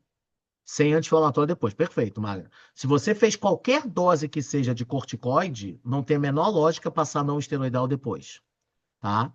Cleiton botou, gosto muito de usar o cetrolaco, né, o Delcil, do que a nimesulida, evito... Cleiton, para mim, aquilo que eu falei no comecinho, você usar o Delcil, tá, o cetrolaco ou outro, eu costumo dizer o que eu concordo com você e o que me preocupa com o que eu digo para você. Quando a gente pensa na nimesulida, a nimesulida ela é um anti-inflamatório não esteroidal, com ótimo efeito anti-inflamatório e regular efeito analgésico, tá? Quando eu falo do cetrololaco, do Delcil, não do Delcil, quando eu falo do cetrololaco, seja qualquer via, o cetrololaco ele se aproxima muito mais do efeito analgésico de um paracetamol. Ou seja, não estou discutindo toxicidade do paracetamol nem dele. Ou seja, é como eu diria, o Delcil, e é isso que a gente vê clinicamente, o animesulida, se eu te perguntar, é claro que todo anti-inflamatório não esteroidal é anti-inflamatório e analgésico. Se eu te perguntar para qualquer um, a dipirona não, o paracetamol, você usa como analgésico ou como anti-inflamatório? Você usa como analgésico. A nimesulida, você usa como analgésico ou anti-inflamatório? Como anti-inflamatório. O cetrolaco, você usa como analgésico ou como anti-inflamatório? Você usa como analgésico. Então, como para mim, no pós-operatório, o controle da dor ele é muito mais importante do que o controle da inflamação. E se o cara não quer inchar, ele bota gelo. Eu acho que o pós-operatório do paciente com Delsil, ele é um pós-operatório mais confortável do paciente com animesulida. Tá? O meu grande problema, no teu caso específico, que a gente já sabe que você trabalha com uma população de odontogeriatria, do pacientes geralmente com comprometimento sistêmico, tá? O Delsil é uma droga, eu acho até bem mais eficiente do que a nimesulida. O meu problema em relação ao Delsil e outros por via sublingual é a overmedicação, o paciente passar a superdosagem, o paciente usar a medicação demais, tá? Não respeitar o intervalo mínimo das doses. E aí, se você digitar hoje na literatura, digitar na internet, no Google, digitar coisinhas simples, reação tóxica ao Delsil, imagens, você vai se assustar com a quantidade de reações de afta, de reações de toxicidade que o Delsil, não pelo uso regular, mas pelo uso excessivo, pela automedicação, o cara não respeitar, porque a gente sabe que nosso paciente, a nossa população, entende a dipirona como analgésico. E a dipirona é aquele analgésico que dá para brincar de 4 em 4, 6 em 6, 8 em 8, SOS. Então, qual é a mentalidade da pessoa? Se eu uso dipirona, Novalgina, e eu posso usar de 6 em 6, de 4 em 4, de 8 em 8, posso usar no meio da madrugada, se não der, eu não acordo, ou seja, se eu não preciso respeitar o intervalo da dipirona, e o Delsil é um analgésico, o que que a população leiga significa? Eu não tenho que respeitar. Quando ele não respeita para mais, ou seja, ao invés de não tomar de 6 em 6, ele toma de 8 em 8, de 10 em 10, não toma no meio da madrugada, show de bola. O problema é quando o cara começa a achar, se a dor ela é forte, que ele tomou agora, daqui a 4 horas ele está com dor e ele toma de novo. 4 em 4 horas numa droga sublingual com uma absorção muito rápida. Mas concordo que se você tem um paciente que você consiga ter um controle, somente no teu caso, quando eu falo um paciente acamado, na maioria das vezes, um paciente que não vai fazer uma automedicação, um paciente que a família vai controlar a medicação, tá? Acho o Delsil, todos os cetrolacos sublinguais, Delsil é nome comercial, uma ótima alternativa, tá? Magda botou 4 miligramas antes da cirurgia e no pós-operatório de pirona. Essa, para mim, é a prescrição clássica. Como a gente vai ver, de pirona, 1 grama de 6 em 6. Não de pirona 500 e não de pirona em caso de dor. De pirona, 1 grama de 6 em 6, tá? Continuando, deixa eu tirar esse quadrado aqui, tá? Tô gostando porque a gente está discutindo coisas legais, não tá aquela aula, chegou mais uma coisa aqui. Tadadã. Boa, Cleiton, show, tá? Então, vou tirar aqui, tá? Então, aquilo que a gente já viu. A hora que eu passo a andar à direita desse slide para drogas mais seletivas, tá? Eu passo a ter drogas menos tóxicas, mais drogas até mais potentes, mas que me obrigam, comercialmente falando, a fazer um intervalo maior. Por quê? Para evitar a toxicidade do paciente. Então, hoje é muito claro para a gente que as drogas anti-inflamatórias não esteroidais, elas são divididas em 3 grandes grupos. Isso não é uma divisão minha, não. Apesar de ser uma foto do meu livro, inibidores não seletivos, inibidores seletivos, inibidores específicos, é uma divisão muito antiga dos anti-inflamatórios. E a gente entende que quando você anda para a direita nesse quadro, tá? Vai andando para o lado de esquerdo para o lado direito, você realmente vai diminuindo a toxicidade, o que teoricamente seria bom. Mas para tornar essas drogas comercialmente viáveis e para tornar elas possíveis de utilização em usuários crônicos, para não ter a toxicidade, as drogas da direita tendem a ser drogas de intervalos maiores entre as doses. O que não é interessante para a gente, a não ser que você trabalhe com DTM. Então, é por isso que as famosas nimesulida, ibuprofeno e diclofenaco, não me importa que ibuprofeno e diclofenaco estão no primeiro grupo e que a nimesulida está no segundo grupo. Tá? São drogas que juntam, para quem vai usar por pouco tempo, uma boa relação potência versus toxicidade. Então, como eu brinco, não, nós não estamos ultrapassados a usar amoxicilina, apesar de existirem drogas mais modernas. Nós não estamos ultrapassados de usar ibuprofeno e misolida, e pasmem, não estamos ultrapassados de usar diclofenaco, tá? Apesar de existirem drogas mais modernas. Drogas mais modernas não necessariamente para a gente na odontologia significa melhor, tá? Então, cada uma tem as suas vantagens e desvantagens, não vou ficar discutindo. Acho que quem usa nimesulida usa uma boa droga, tá?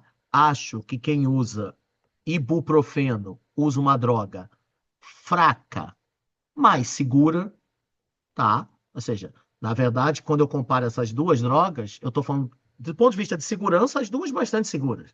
Mas se você realmente quer dar para o teu paciente um efeito anti-inflamatório interessante para dar um conforto, ou seja, vamos lá, é aquele Czinho que você encostou a alavanca e saiu, sem muita força, sem muita pressão, o paciente não é um paciente muito queixoso, muito reclamão, tá? O ibuprofeno vai resolver a situação. Agora, não. Paciente um pouquinho mais queixoso, uma cirurgia um pouquinho mais agressiva. Renato, mesmo eu sabendo que a resposta faz aí. Eita, não estou conseguindo ouvir. Tá? Alguém que deve estar com dois acessos ligados aí. Não sei quem é, não sei se é o. Mas alguém que deve estar com. Quando fica dando esse eco é porque tem dois acessos. Enquanto quem for tenta escrever ou botar. Roberto, eu acho também. Na verdade, olha a colocação da Roberta, gente, é uma colocação bastante interessante, né? Obviamente, a minha relação com a Endo é zero, né? De fazer. Né? A última Endo que eu fiz na vida, eu tinha 1 ano de formado. Mas o que que eu vejo? Tá? Eu não sei te dizer se realmente o ibuprofeno para endo é melhor que a nimesulida. Mas eu consigo te dizer por que que a nimesulida não tem nada de melhor. Porque o grande diferencial da nimesulida é ela atingir nível muito rápido em áreas ósseas articulares. Então, olha que maravilha. Quando você pensa em implante, você está mexendo em osso. Quando você pensa em extração de dente, você está mexendo em osso e articulação. Quando você pensa em endo, Ô, louco, dentro você de um calma aí, canal, velho. tá? Você não está mexendo em nada de ósseo articular. Se você não está mexendo em nada de ósseo articular, tá? Eu não vejo nenhuma lógica para nimesulida ser melhor do que as outras. Não vejo. Então, assim, se você me perguntar, aquela famosa brincadeira, Renato, qual você acha melhor em endo? Clinicamente, é fácil entender, eu não uso nenhum deles. Mas, hoje, se a gente pensar farmacologicamente falando, se o ibuprofeno, ele é... Eu não estou dizendo que a nimesulida é tóxica pra caramba, não. Mas o ibuprofeno é menos tóxico ainda. Então, hoje, se você vai fazer uma endo, onde você não vai mexer em estrutura óssea, você não vai mexer em estrutura articular, e você usar o ibuprofeno, e clinicamente você está me dizendo que o ibuprofeno tem um resultado melhor do que a nimesulida, o que eu te digo tranquilamente é, não mude para a nimesulida. Por quê? Quando a gente pensa em dente, não ósseo articular, mas em dente, em polpa, estatisticamente, farmacologicamente, o ibuprofeno e a nimesulida têm o mesmo efeito, tá? Bom, tá? E a nimesulida, mesmo ela sendo uma droga do segundo grupo, ela é um pouco mais tóxica do ibuprofeno. Afinal, o ibuprofeno é considerado o anti-inflamatório não esteroidal menos tóxico existente. Então, se na endodontia você tem um efeito bom com o ibuprofeno, fique totalmente à vontade para utilizar. Acho que você vai estar usando até uma droga melhor, tá? Exatamente. O problema do ibuprofeno é a questão gástrica, que não sei, eu vejo isso muito na Certo, a gente na Certo, no curso de cirurgia oral, mesmo hoje a nimesulida genérica sendo barata, a nimesulida para o nosso paciente de cirurgia oral menor ainda é um anti-inflamatório um pouco mais caro. Então, a gente na oral menor, por uma questão exclusivamente financeira, algumas vezes ainda tem que usar ibuprofeno. Até mesmo porque muitas vezes em hospital público, com uma receita, o paciente consegue pegar um ibuprofeno genérico, o que é um pouco mais difícil do que a nimesulida. E eu não vejo, tá? No uso que a gente faz de 2, 3 dias no máximo, eu não vejo esse desconforto gástrico como uma coisa tão comum. Claro que muitas vezes a gente associa um omeprazol, algum protetor gástrico, a um Lufital, alguma substância dessa, mas realmente o uso um pouco mais prolongado de ibuprofeno é associado a desconforto gástrico, tá? Mas eu não vejo isso acontecer clinicamente de rotina no paciente que utiliza por 2, 3 dias. Mas se você perceber que isso é uma realidade, aí talvez valha a pena migrar para nimesulida, tá? Então, repara, gente, as drogas já estão aí. Tá? Chegamos em 2/3 do assunto, tudo bem que a dipirona é bem mais rápida, chegamos a 2/3 do assunto, tá? Deixa eu ver se chegou mais alguma colocação aqui, tá? Nivux. Nivux é uma droga bem legal, bem legal, porque você já tem protetor gástrico associado a ela, tá? Eu esqueci o nome agora da empresa que fabrica o Nivux, mas é uma empresa que montou uma linha muito focada em odontologia, tá? Então os medicamentos deles tendem a ser medicamentos.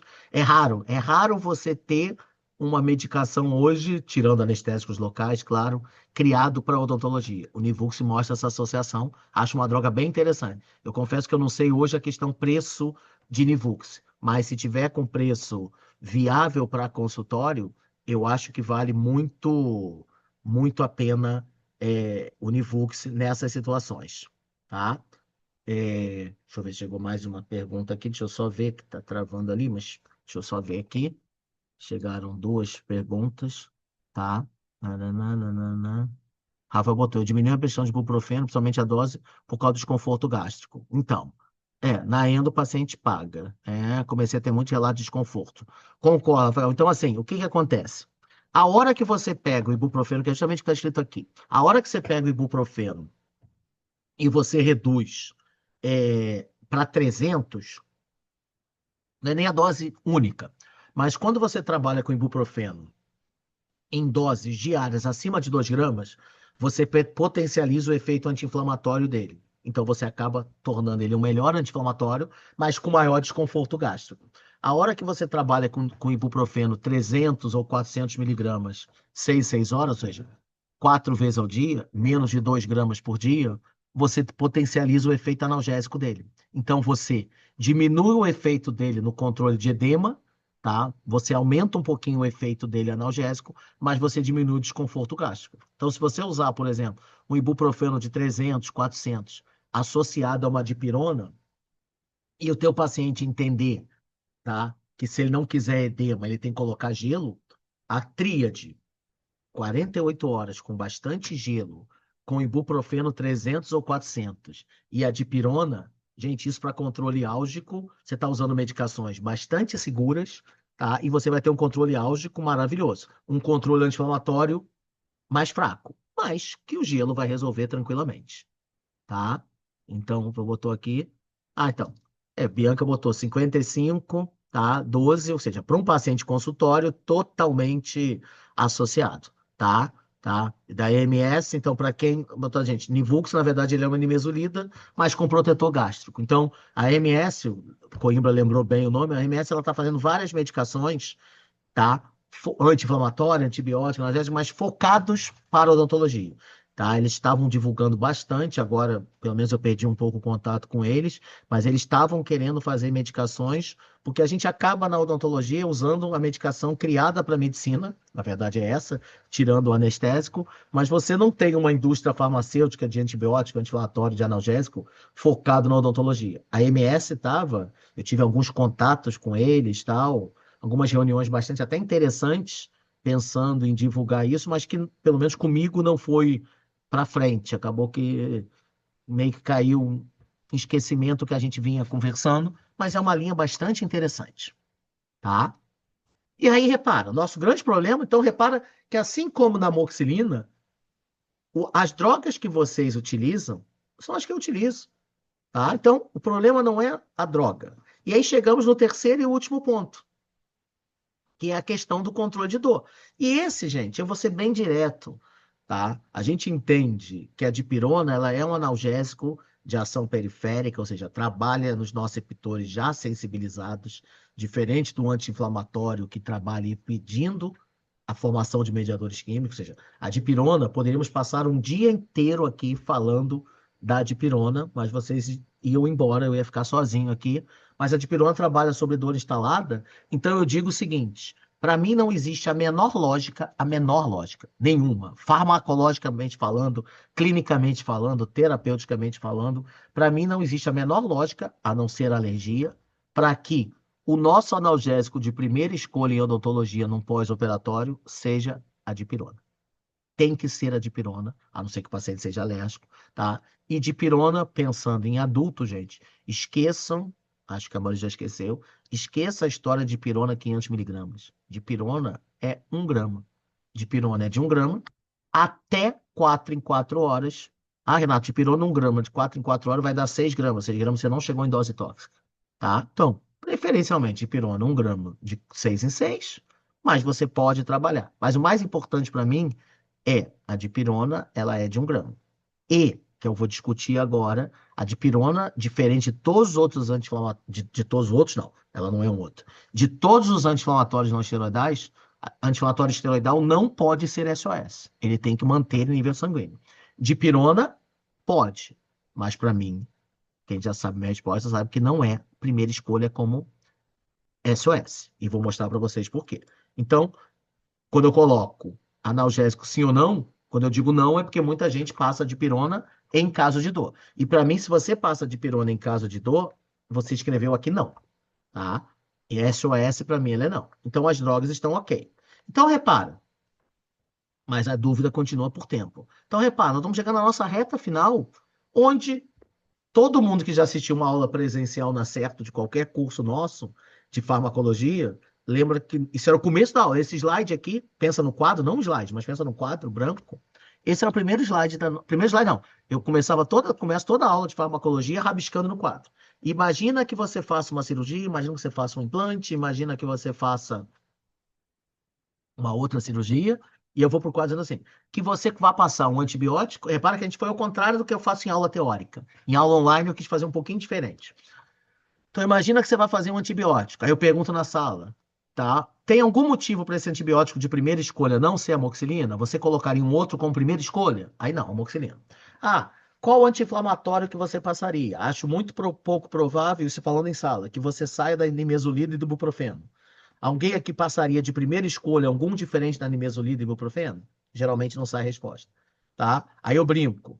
Eu não vejo nenhum motivo para você usar um analgésico que não seja dipirona. Se você usa, que é a minha opinião, antes da aula, já troca para dipirona. Então a pergunta é: você vai fazer uma cirurgia e você vai passar amoxicilina, vai passar antibiótico, vai passar nimesulida, vai passar ou ibuprofeno, vai passar dipirona. Repara que todo mundo aqui sabe, ou a maioria sabe, que eu geralmente não passaria um antibiótico no pós-operatório. Não passaria mesmo, tá? Mas aqui eu vou mostrar, pela história da profilaxia da apurrinhação, tal, que se você for passar, apesar de eu saber, eu não, a literatura ser unânime que esse antibiótico não tem efeito científico, ele talvez tenha o efeito placebo, tá? Placebo significa profilaxia da apurrinhação. Então, quer usar? Sim, mas vamos brincar com esse tempo. Deixa eu ver, chegou aqui uma frase, tá? Magda tem que sair, beleza, tranquilo, Magda, sem problemas. Então, repara, vamos lá. Quanto tempo usar? Gente, eu faço a pergunta há muito tempo, tá? E essas aqui são algumas das respostas mais comuns que eu vejo, tá? Ó, eu brinco aqui dizendo tempo para pensar, mas vamos lá. Quais são as perguntas mais respostas mais comuns que eu vejo? Elas estão aqui, tá? Talvez tenha até uma que eu vi hoje, quando eu montei o slide, que poderia ter, que talvez seja a que eu mais escute. Ah, não, ela está aqui. É a primeira. Hoje, eu diria que a primeira, tá? A segunda e a terceira, não por acaso elas estão aqui, são as que eu mais escuto falar. A quarta também. A quinta e a sexta, menos. Mas todas são respostas comuns de se ler, tá? O Rafa Coimbra botou, qual a sua opinião a respeito da prescrição da seletiva para COX-2? Há uma indicação absoluta? Rafael, para mim, a única indicação que eu faria é, se eu tenho um paciente, por exemplo, eu vou fazer uma cirurgia nele, tá? Com problema gástrico severo, alguma coisa com COX-1, eu até pensaria, mas se esse paciente, a questão gástrica dele, a questão em relação à ciclooxigenase, ela é tão complexa, talvez eu usasse o corticoide 4 miligramas uma hora antes. Então você vai perguntar assim para mim, que eu acho que é a tua pergunta. Renato, em que situação você usaria um COX-2 seletivo como primeira escolha? Eu acho que hoje nenhuma. Talvez uma situação onde eu não precisasse de um anti-inflamatório no pós-operatório, tá? E o paciente me dissesse que se dá bem. Ah, Renato, eu gosto de Celebra. Então, aquela situação onde eu não precisaria, eu estou dando um anti-inflamatório para dar um conforto, não precisaria, e o paciente relata ter boa relação com uma droga COX-2 seletiva. Talvez eu passasse, mas assim, de primeira escolha, eu não vejo nenhuma indicação. A não ser para, que não é uma coisa que eu faço mais hoje, mas para tratar disfunção articular, ou seja, um paciente que vai fazer um anti-inflamatório por uma questão longa. Talvez você, na bucomaxilo, num paciente que você, no pós-cirurgia ortognática, tudo, queira fazer um controle anti-inflamatório por mais tempo, não pela questão anti-inflamatória, mas pela questão analgésica, talvez sim. Mas para mim, não. Para mim, hoje eu não vejo nenhuma indicação formal de um celecoxib ou de qualquer outra droga dessa como primeira escolha, tá? E aí, gente, quando a gente fala aqui do tempo, nós estamos quase acabando, e claro, eu não vou de mim, no finalzinho vai aparecer aqui a minha opção. A minha opção, tá? Como eu falei, para mim não tem nada errado aqui. Errado não tem. Mas eu costumo dizer que quando eu olho esse slide, tá? Para mim aqui existem três coisas muito doidas. Que eu brinco só para descontrair, eu brinco dizendo que nesse slide eu vejo três síndromes, três erros bastante comuns, tá? Que eu brinco, claro, síndrome, brincando, eu vejo três síndromes típicas da odontologia nessa prescrição, tá? A primeira que é muito engraçada é a síndrome dos 7 dias. Eu não sei onde está escrito que se passa antibiótico 7 dias, que se remove sutura com 7 dias. Gente, 7 dias é só porque nossas consultas são semanais. Gente, se você está usando antibiótico, você está tentando prevenir uma infecção pela bacteremia. Essa bacteremia dura 2, 3 dias. Então, quer usar antibiótico no pós-operatório? Usa 2, 3 dias.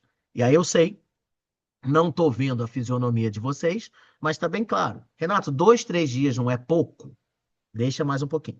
Então, já vamos chegar nisso. No último slide, nós vamos chegar nisso. Então, assim, a primeira coisa que me assusta é essa história dos 7 dias. Tá? Claro que eu brinco com a palavra síndrome pra gente brincar. Segunda coisa que me assusta é o número ímpar. Todo mundo prescreve número ímpar. Eu nunca vi ninguém prescrever 6 dias de antibiótico, 4 dias de anti-inflamatório e 2 dias de analgésico. Eu não sei porque a prescrição é 753, 355. Às vezes, para não dizer que é 100% ímpar, às vezes aparece um número par, tá? 7 dias por cada caixa, exatamente 20, 21 cápsulas e tal. Ou seja, a gente está falando de um antibiótico terapêutico, a gente aqui está falando de antibiótico profilático, mas guarda esse número que o Goiama falou, 7 dias por causa da caixa para poder tomar 21 cápsulas, não é isso? 7 dias você vai tomar, teoricamente, 500 de 8 em 8 horas, 3 vezes ao dia. Ótimo, guarda esse número. Se você imaginar 21 numa embalagem, tá? 500 miligramas, uma caixa tem 10,5 gramas. Perfeito. Isso vai me ajudar pra caramba daqui a pouco. Então, você, em 7 dias, eu no último slide vou falar em grama, tá? Mas o Coimbra já falou em quantidade, então vamos lá. Em 7 dias, você dá 21 cápsulas. Em 7 dias, você dá 10,5 gramas, tá? Beleza, número importante. Ótimo, já vamos usar daqui a pouco. Vou usar esse número já, no último slide. Então, um número ímpar, que é claro que é uma brincadeira, tá? E o que mais me assusta, que eu brinco chamando de síndrome do dentista sádico, gente, é essa dipirona SOS aqui. Olha que coisa louca. Olha só, usa dipirona. Thaís, você falou da cefadoxila. Eu não tenho experiência. As pessoas falam relativamente bem. Eu conheço algumas pessoas que utilizam, tá? Alguns bucomaxilos que utilizam, mas assim, eu utilizei 0 vezes, tá? Ela é uma cefalosporina com pouca chance de reação cruzada com a penicilina. Então, talvez para um paciente alérgico à penicilina, ela seja uma alternativa, talvez para infecções de pele seja uma alternativa, mas eu não vejo, mas vou te dizer, tá? Estou falando bem claro. Não estou dizendo que ela não tenha grandes indicações, não. Eu só não tenho nenhuma experiência com ela, mas é uma cefalosporina, teoricamente, hoje das mais estudadas, das mais utilizadas, tá? E aí, gente, quando a gente fala da dipirona, o que que me assusta? Você fala ao paciente, olha, se você sentir dor, você toma dipirona. Gente, quando você fala, se você sentir dor, toma dipirona, das duas, um. Ou você é realmente sádico, que você quer que seu paciente sinta dor, ou você acha que a dipirona é o remédio mais tóxico do mundo. Porque olha essa prescrição aqui, maneiro. Gente, olha essa. Vamos pegar essa segunda prescrição aqui, talvez seja mais legal de prestar. Acabou uma cirurgia, você pega um papel e escreve assim, ó. Pega o remédio vermelho e toma 7 dias. Pega o remédio azul e toma 5 dias. Pega o remédio vermelho, só toma se você sentir muita dor. Gente, quando você. Repara que eu tirei o nome de propósito. Ó, tomo 7, faça chuva, faça sol, toma o vermelhinho 7 dias. Faça chuva, faça sol, tome o azul 5 dias. Agora, cuidado, o verde só tome se doer. Gente, o verde parece até remédio de rato, tá? Então, o que que acontece? A Almir botou aqui, já dou uma antes da cirurgia que ele seja de pirona, já manda ele tomar outra de pirona após 6 horas para não esperar sentido. Perfeito, Almir. Ou seja, se você já fizer a dipirona no pré-operatório, você já mantém o nível sanguíneo, ou no pós-operatório imediato, nada contra já começar antes, para quando a anestesia passar. E pra você ter ideia, eu posso fazer, Almir, a menor cirurgia da minha vida, a menor. O paciente vai tomar uma dipirona um pouquinho antes ou logo depois, e para mim, pode ser a menor cirurgia do mundo. As 2 doses depois, ou seja, ele tomou agora, vamos supor, tá? Agora não é um ótimo exemplo, que a gente está falando à noite, mas vamos lá. Eu fiz uma cirurgia 8 horas da manhã, 9 horas da manhã, tá? Ele vai tomar um pouquinho antes ou um pouquinho depois. Se ele puder tomar um pouquinho antes, como você falou, perfeito. Ele toma essa dipirona. Vamos arredondar para 9 horas. 3 horas da tarde, gente, ele pode estar se sentindo maravilhosamente bem. Ele toma de novo. 9 horas da noite, ele toma de novo, tá? E a partir daí, eu só não vou fazer ele tomar 3 horas da manhã se ele estiver dormindo, mas se ele estiver acordado, ele toma. Porque você só falaria para ele tomar um remédio se só sentisse dor, se nós estivéssemos falando de um remédio tóxico. E na verdade nós não estamos. E eu tenho uma frase que eu digo muito em aula, a Catarina botou uma pergunta aqui legal, tá? Quando eu falo da dipirona, gente, eu costumo dizer que quando eu falo da dor, eu tenho uma frase que eu digo muito em aula que eu digo o seguinte: inflamação é reparadora, dor é informativa. Então, a gente entende que por mais que o calor, o rubor e o tumor, ou seja, ficar vermelho, ficar quente, ficar inchado, mas é claro que o seu paciente reclama do inchaço. A gente sabe que a vasodilatação e o aumento da permeabilidade vascular, que faz o calor, o rubor e o tumor, são importantes para a cicatrização. Dor não. Gente, dor não é importante para nada. Dor só mostra que alguma coisa está errada. Só que se eu tirei um dente hoje, eu fiz muita força, cortei osso, cortei dente, gente, eu não preciso que a área que os mediadores químicos formados na região sensibilizem os nociceptores, o nociceptor mande para o nervo e o nervo mande para o córtex cerebral, para o córtex sentir que alguma coisa está errada, que houve uma agressão. Eu sei que houve uma agressão, eu fiz a agressão, foi eu que fiz. Então, se o paciente sentir dor naquele pós-operatório, gente, está sentindo dor por culpa de uma coisa que eu fiz. Logicamente, em acordo com ele, mas foi o que eu fiz. Então, eu não preciso que ele sinta dor para ele me ligar dizendo que está sentindo dor, porque o organismo dele avisou que alguma coisa está errada. Eu sei que essa coisa está errada, tá? E aí a Catarina botou: o que acha de eu apenas no pós-imediato e depois seguir com a prescrição da dipirona e mesalina. Acho perfeito. Perfeito. Tá? Ou seja, se acabar a cirurgia, e aí, como o Delsil e a dipirona, Catarina, eles trabalham em sítios separados, ou seja, não aumenta a toxicidade, a tua, a tua opção, ela não combate em nada a opção do Almir de fazer a dipirona antes. Então, assim, vamos supor, vou fazer uma cirurgia 9 horas da manhã. Não vejo nada contra, não vejo motivo para fazer a dipirona na véspera, mas não vejo nada contra fazer a dipirona 7, 8 horas da manhã, 8 e meia, quando o cara chegar no teu consultório, tá? Isso para mim, essa dipirona que você fez 7, 8 horas da manhã, ela não tem nenhuma relação com o Delsil, tá? Esse Delsil, ele pode até, se for necessário, como vai ser dose única, e se você acha que pegou pesado na cirurgia, esse Delsil pode até ser 2, você não vai fazer ele regular, ou seja, ao invés de você fazer 10, você pode fazer 20 miligramas sublingual. Obviamente, não estou falando de dose de adulto, tá? A criança teria que pensar de uma maneira diferente, eu nem acho o Delsil interessante. E se você fizesse a dipirona antes, tá? Ou mesmo quando acabou a cirurgia, associou o Delsil naquela hora para fazer um efeito rápido. E no pós-operatório manter a dipirona e a nimesulida pelos 2 dias que a gente vai falar agora, acho essa combinação perfeita. Então, esse Delsil ou qualquer cetrolaco sublingual, podemos falar de outras marcas, inclusive de genérico, como dose de ataque de dor no consultório, eu acho sensacional, tá? Tamires colocou: em caso de protocolo superior e inferior, seguimos o mesmo princípio, eu acho interessante associar o corticoide para controlar o edema na cirurgia maior. Ótima pergunta também, Tamires. Na minha opinião, hoje, você sabe bem, a gente conversa bastante sobre isso nos cursos, eu hoje trabalho, nos cursos da Certo, a gente trabalha com protocolo superior com 2 coisas. Primeiro, sedação venosa, tá?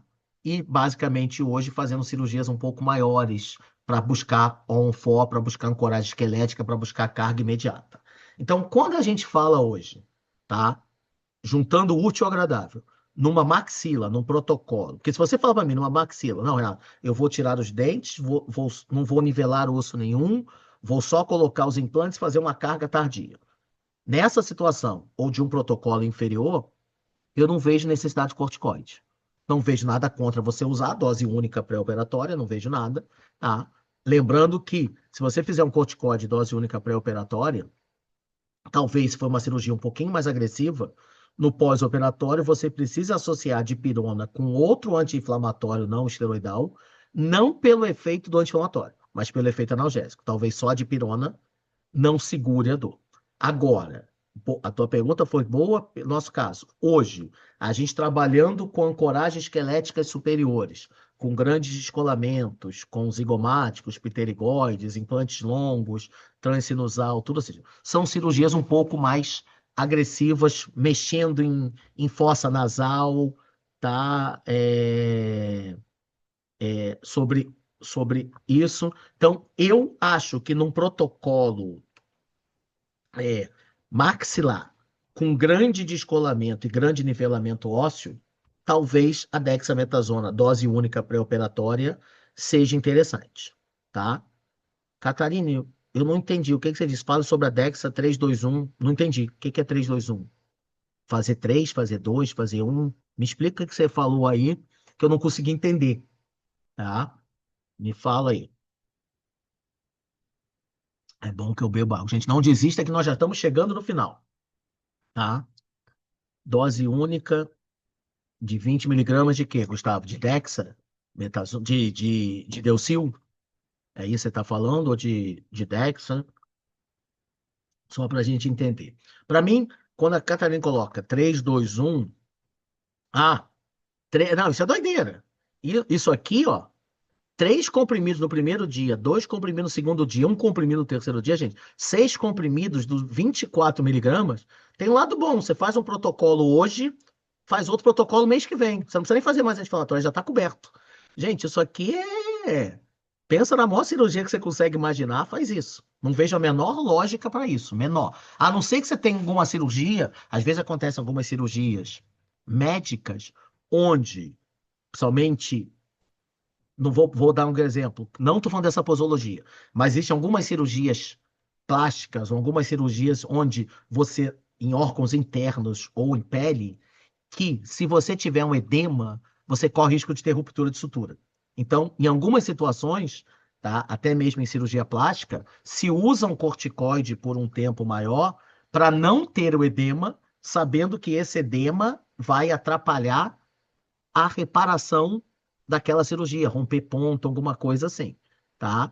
Mas, para gente, em odontologia, eu te juro que eu não vejo a menor necessidade disso, tá? E como o Gustavo botou, os 20 miligramas de Dexa, e para mim não tem a menor lógica. Vai usar Dexa, dose única, tá? Bianca botou. Nesse caso que você falou de associar dipirona contra-inflamatório para melhorar a dor, caso a cirurgia mais agressiva. Não usaria... Não, Bianca, eu disse o seguinte. Se você usar a dexametasona no pré-operatório, então vamos lá, você fez um sisinho tranquilinho e tal, mas fez corticoide, porque você gosta. Se você fez corticoide, não tem por que usar anti-inflamatório no pós-operatório. Anti-inflamatório como anti-inflamatório, para controlar edema. O corticoide que você fez, ele já vai ter meia-vida em torno de 30 horas. Um dia e pouquinho aí está resolvido. Só que a gente sabe que os corticoides, o efeito analgésico deles é pequeno, comparado ao não esteroidal. Então, por exemplo, o que eu estou dizendo é, se você fez uma cirurgia e você passou no pós-operatório de pirona e nimesulida, você está usando duas drogas com efeito analgésico, que é o que eu mais controlo. Quando você fez dexametasona no pré-operatório, você não precisa da nimesulida ou de qualquer outro como analgésico no pós, no, perdão. Se você fez dexametasona no pré-operatório, você não precisa do anti-inflamatório não esteroidal no pós-operatório para controlar edema. Mas talvez a dipirona só seja fraca. Então, farmacologicamente falando, a associação dexa pré-operatório, nimesulida pós-operatório junto com a dipirona, isso não tem lógica se você estiver buscando o efeito anti-inflamatório. Mas para aumentar o efeito analgésico da dipirona, essa associação dexa pré-operatória, nimesulida e dipirona pós-operatória, aí não seria ibuprofeno, seria nimesulida, me parece interessante, tá? Beleza. O Rafael botou aqui.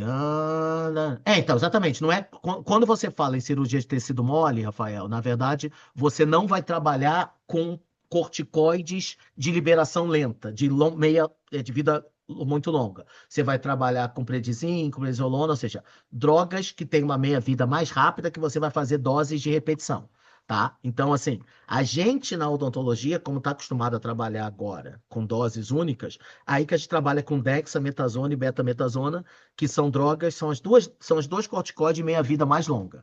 Quando você pensa em cirurgias estéticas, cirurgias de tecido mole, é muito mais interessante trabalhar com corticoides de meia-vida mais curta. Toxicidade mais baixa, potência mais baixa, meia-vida mais curta, para, ao invés de ter um nível sanguíneo oscilando bastante, você ter um nível então, quase como se a gente pegasse uma prednisolona, tal, e quase transformasse, cuidado que eu estou falando, quase transformasse, pensando em meia-vida, num não esteroidal. Ao invés de fazer uma grande dose de ataque para atingir um nível sanguíneo altíssimo e ela vir decaindo ao longo de 2 dias, que nem a Dex e a Beta, a gente fazia um esquema diferente, tá? Então, concordo totalmente, tá?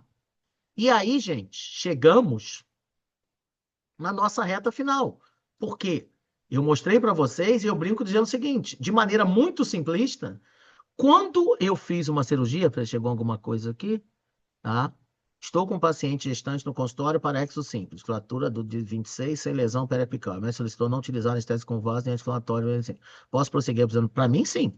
Dipirona, assim, a história anestésico, não utilizar anestésico com vaso, isso é uma doideira, mas a hora que a gente vai ter uma aula para conversar disso, tá? Infelizmente, a hora que, na minha opinião, tá? A hora que é claro que a gente pensa na paciente, fica com pena da paciente, mas a hora que uma médica, né?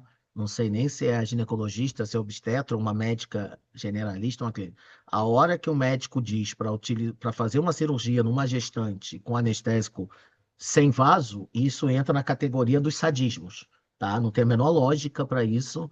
Ah, Renato, ela está hipertensa, ela está com pré-eclâmpsia, então ela não é uma gestante, ela é uma paciente hipertensa. Aí é uma outra história. Para mim, a hora que uma paciente gestante é indicada para fazer medicação sem vaso, para mim, ela significa que a médica ou não entende o que está falando ou classificou essa paciente como uma paciente asa 4. Se ela é uma asa 4, ela é uma paciente para ser atendida em ambiente hospitalar.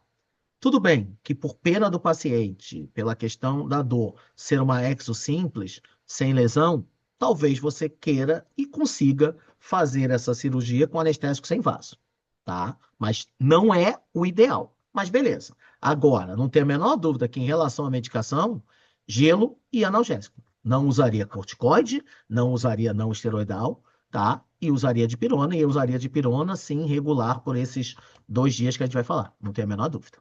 Tá? Tá? Então, gente, quando a gente fala de resposta inflamatória, a gente sabe que essa resposta inflamatória, que foi a causa de eu ter feito o anti-inflamatório, ela dura 2 dias, tá? Então, 2 dias. Então, se eu quero usar o anti-inflamatório para controlar a inflamação, não tem lógica eu usar mais do que 2 dias, tá? A bacteremia, que foi o motivo de você usar antibiótico para evitar a profilaxia da aporreação, mas se você evitar a profilaxia da aporreação, você quer usar a bacteremia. A bacteremia, tá? Também leva 2 dias. Então, eu costumo dizer o seguinte: não gosta de 2 porque é par? Pensa em 3. Então, repara, quantos dias dura a dor? Gente, a dor, ela é variável, mas ela é pior nos primeiros 2, 3 dias. Então, para mim, é muito claro isso aqui, é muito claro entender, e estamos chegando na reta final, que essa prescrição, vou botar a câmera para cá, essa prescrição é a prescrição que vocês falaram, e não tenho dúvida, para mim, se a bacteremia dura 2 dias, e se eu quero usar antibiótico no pós-operatório, gente, não tem lógica para usar mais do que 2, 3 dias. Eu sei que vocês estão pensando em duas coisas muito importantes. Uma, não é pouco. Segundo, vai existir resistência bacteriana. Primeira coisa, gente, não existe resistência bacteriana porque não tem infecção instalada. Lembra, esse antibiótico ele é profilático, tá? Então, Ah, eu tenho que fazer 7 dias de antibiótico para não terem bactérias resistentes. Ele não tem uma infecção, por isso que eu fiz questão de dizer que ele não tem uma infecção, então não vai existir bactéria resistente. Para quem acha que é pouco, então, duas coisas você pode, quando eu falo 2, 3 dias, você pode falar resistência bacteriana, não vai rolar, não se preocupe com isso, e é pouco. É pouco, a gente vai discutir já já, se é pouco realmente. E aí vamos lembrar o que o Coimbra falou de uma caixa, 21 cápsulas, 10 gramas e meio. Vamos lá. Mesma coisa. Se eu estou usando anti-inflamatório como anti-inflamatório, gente, a resposta inflamatória dura 42 horas. 42 horas arredonda para 48. 48, 2 dias. Se não gosta de número par, arredonda para 3. Então não tem a menor lógica para isso ficar 3 dias. Tá? E quando já existe uma infecção, no caso de uma exo com implante dente infeccionado. Para mim, Bianca, assim, a gente vai ter uma aula específica disso sobre remoção de dentes ou implante com área infectada, mas para mim esse paciente mereceria uma profilaxia antibiótica, meio que dose de ataque, ou seja, eu teria esse paciente, eu não, se ele não, se ele, lógico, se tem sinais flogísticos, febre e tal, você teria que usar o antibiótico antes para não tratar, mas dar uma debelada nessa infecção. Mas se você está falando de um paciente que vai ter uma exo com implante, um dente infeccionado, como você colocou, mas sem prostração, sem febre, sem supuração, apenas lesão periapical, tá? Eu provavelmente faria uma dose de ataque disfarçado de profilaxia antibiótica. Renato, o que é dose de ataque disfarçado de profilaxia antibiótica? Eu faria 2 gramas de amoxicilina 1 hora antes do procedimento, o que teoricamente é profilaxia antibiótica, mas seria uma grande dose de ataque. E ao remover essa lesão e fazer o implante, acredite, se a remoção fosse total, não tivesse mais nenhuma lesão, tudo, eu não faria antibiótico no pós-operatório, ou se fizesse, faria por 2, 3 dias. Pode soar estranho, mas você foi, todo mundo aqui que foi aluno, que trabalha comigo, sabe que eu não vejo, apesar da gente fazer na certo pela questão de contaminação, saber que a gente não sabe se o paciente vai fazer higienização direta, mas assim, falando farmacologicamente, eu não vejo lógica para esse antibiótico no pós. Não é coragem não, Bianca, é 2 gramas de amoxicilina 1 hora antes, ela te protege muito. E eu vou te provar isso agora. Quando eu digo que eu passo 2 dias de antibiótico depois, a pessoa fala assim: Renato, você é louco, você passa pouco. É isso que a gente vai discutir. Será que eu passo pouco? Você passa 7 dias, eu passo 2, 3 dias. Será que é pouco? Vamos discutir já já. Falta 2 slides para a gente chegar lá. Por quê? A dipirona, então a gente já entendeu que o anti-inflamatório, e a gente já entendeu que a dor é variável, então não tem lógica, e dor é informativa, tá? Dor não é reparadora. Então não tem lógica para dipirona CSOS. Então a minha prescrição, gente, ela é muito clara, essa aqui. Algumas situações 3 dias, sim. Algumas situações 3 dias, sim. Mas para mim o que que é importante? Pouco tempo de antibiótico, pouco tempo de anti-inflamatório, analgésico regular por mais tempo. Analgésico sempre acabando depois do anti-inflamatório. Sempre. E aí, o que que chama atenção? 2 dias. Gente, vamos fazer uma conta. 2, 3 dias. A conta de vocês. 500 miligramas. Quem já assistiu já fez essa conta. 500 miligramas. Coimbra falou 21 cápsulas para dar os 7 dias. Então você faz 500 miligramas 3 vezes ao dia. Você faz 1,5 gramas dia, portanto, 7 dias, 10,5 gramas, uma caixa de 21. Beleza, então vamos lá. Vamos transformar em grama. Você, em 7 dias, fez 10,5 gramas de antibiótico. Vamos lá, eu vou jogar para 2. Vamos fazer uma conta, 2 dias. Em 2 dias, você fez quanto de antibiótico? 500 miligramas. De 8 em 8 horas, você fez 1,5 gramas por dia. 1,5 gramas por dia você fez. Em 2 dias, você fez 3 gramas. Em 3 dias, você fez 4,5 gramas. Então, vamos lá. Em 2 dias, você fez 3 gramas de antibiótico. Eu, se for fazer antibiótico pós-operatório nesse paciente, primeiro, no adulto, eu não faço 500, eu faço 1 grama. Segundo, eu não faço de 8 em 8, eu faço de 6 em 6. Então, ao invés de eu fazer 500 de 8 em 8, 1,5 gramas dia, eu faço 1 de 6 em 6 horas, 4 gramas dia. Em 2 dias, eu fiz 8 gramas. Se eu quiser até porque o Coimbra falou acabar com a minha caixa, gente, eu faço 2 dias, 8 gramas, sobrou mais 2,5, ou seja, sobrou para mais meio-dia. Meio-dia. Se eu fizer 2 dias e meio, 1 grama, gente, 2 dias e meio, 1 grama, eu fiz 10 gramas. Sobra meio grama para jogar fora. Acabou. E aí a pergunta é: em 2 dias e meio, eu fiz a mesma quantidade de antibiótico que você fez em 7 dias. Só com uma diferença. Você fez longa duração, dose baixa. Você fez antibiótico terapêutico. Eu fiz curta duração, dose alta. Eu fiz antibiótico profilático. A ideia é bem clara, gente. Quando você tem um paciente, quando a American Heart Association desenvolveu em 97, mudou em 2003, o protocolo que a gente usa hoje, você usa 2 gramas de amoxicilina 1 hora antes da cirurgia, para uma profilaxia de endocardite. Quando eu fiz faculdade, esses 2 gramas eram 3 gramas. Ao invés de ser 4 cápsulas, eram 6 cápsulas. Não importa se são 4 ou 6. Por que que a American Heart Association, quando você tem um paciente com profilaxia com uma endocardite, pergunta: por que que ele manda você fazer o antibiótico antes e não depois? Segundo, por que que ele não manda você começar 2 dias antes? Ele manda você fazer uma pataca de antibiótico na hora da bacteremia. Gente, porque dose alta de antibiótico na hora do procedimento, ou logo depois do procedimento, seja, durante a bacteremia, isso é profilático. Então acredita, olha meu mouse. Isso aqui, 500 miligramas de 8 em 8 horas por 7 dias, gente, você está fazendo antibioterapia numa infecção que não existe.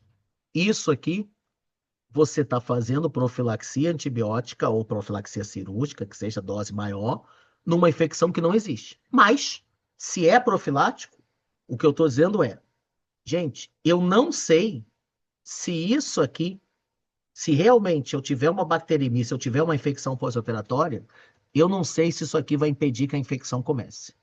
Isso aqui eu sei, não vai impedir. Se alguém acha, se você fala para mim, Renata, eu uso 7 dias de antibiótico, 7 dias de anti-inflamatório, 7 dias de analgésico, porque até o cara voltar semana que vem, eu não quero que ele tenha nada. Isso se chama prescrição social. Beleza, tem um objetivo. Agora, posso dizer para vocês com tranquilidade. Se você acha que você fez um siso hoje, que você fez um implante hoje, e que passar 7 dias de antibiótico, 500 miligramas de 8 em 8 horas, vai prevenir infecção? Não vai. Pode prevenir a porrinhação. Porque se o cara tiver uma infecção pós-operatória, ele pode até dizer, viu, o doutor não teve culpa não, porque ele fez o antibiótico certinho. Mas acredita, você não fez o antibiótico certinho. Você fez um antibiótico terapêutico para uma situação profilática. Não sei nem se a amoxicilina... gente, eu não estou nem dizendo que é o que eu faço previne infecção, não. Previne, não. Se ela começar, ele vai tratar. Não sei. Mas, com certeza, na minha corrente sanguínea, pena que eu sou alérgico à penicilina, mas se eu fizesse uma cirurgia, hoje, amanhã de manhã, eu preferia estar na minha corrente sanguínea com o equivalente a 4 gramas de antibiótico do que 1,5 grama, tá? É só para a gente pensar. Então, a ideia é, como eu falei, é a gente criar dentro do nosso encontro, certo? Não é para vir com uma receita de bolo. Eu não estou dizendo para vocês, se eu voltar aqui, que isso aqui é o certo, não, gente. Tá? Como eu falei, nada disso aqui é errado. Para mim, usar dipirona SOS é sadismo. Usar anti-inflamatório 5 dias é muito tempo. Usar antibiótico para prevenir por 7 dias é muito tempo. Muito tempo é diferente de errado. Tá? Então, espero que. Eu não espero que vocês saiam daqui hoje e que comecem a prescrever 2, 2, 3, não. Tá? Mas que vocês entendam que talvez seja a hora da gente sair daquela zona de conforto e começar a entender de maneira diferente. Lado bom, as drogas que eu uso são as drogas que vocês usam. Todos nós usamos a mesma droga. É só a gente pensar numa questão de tempo, certo?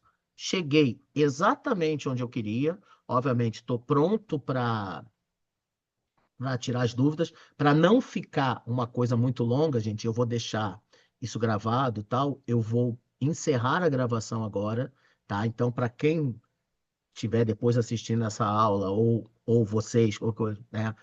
Espero que tenham gostado, para a gente discutir bastante, mas eu vou parar a gravação para não ficar mais pesada. Eu falei que a gente ia levar 1 horinha, a gente já está quase com 2 horas, tá? Para não ficar um vídeo muito pesado. Eu vou parar a gravação mas estou totalmente disponível para a gente discutir o que tiver que discutir, tá bom? Deixa eu só interromper aqui.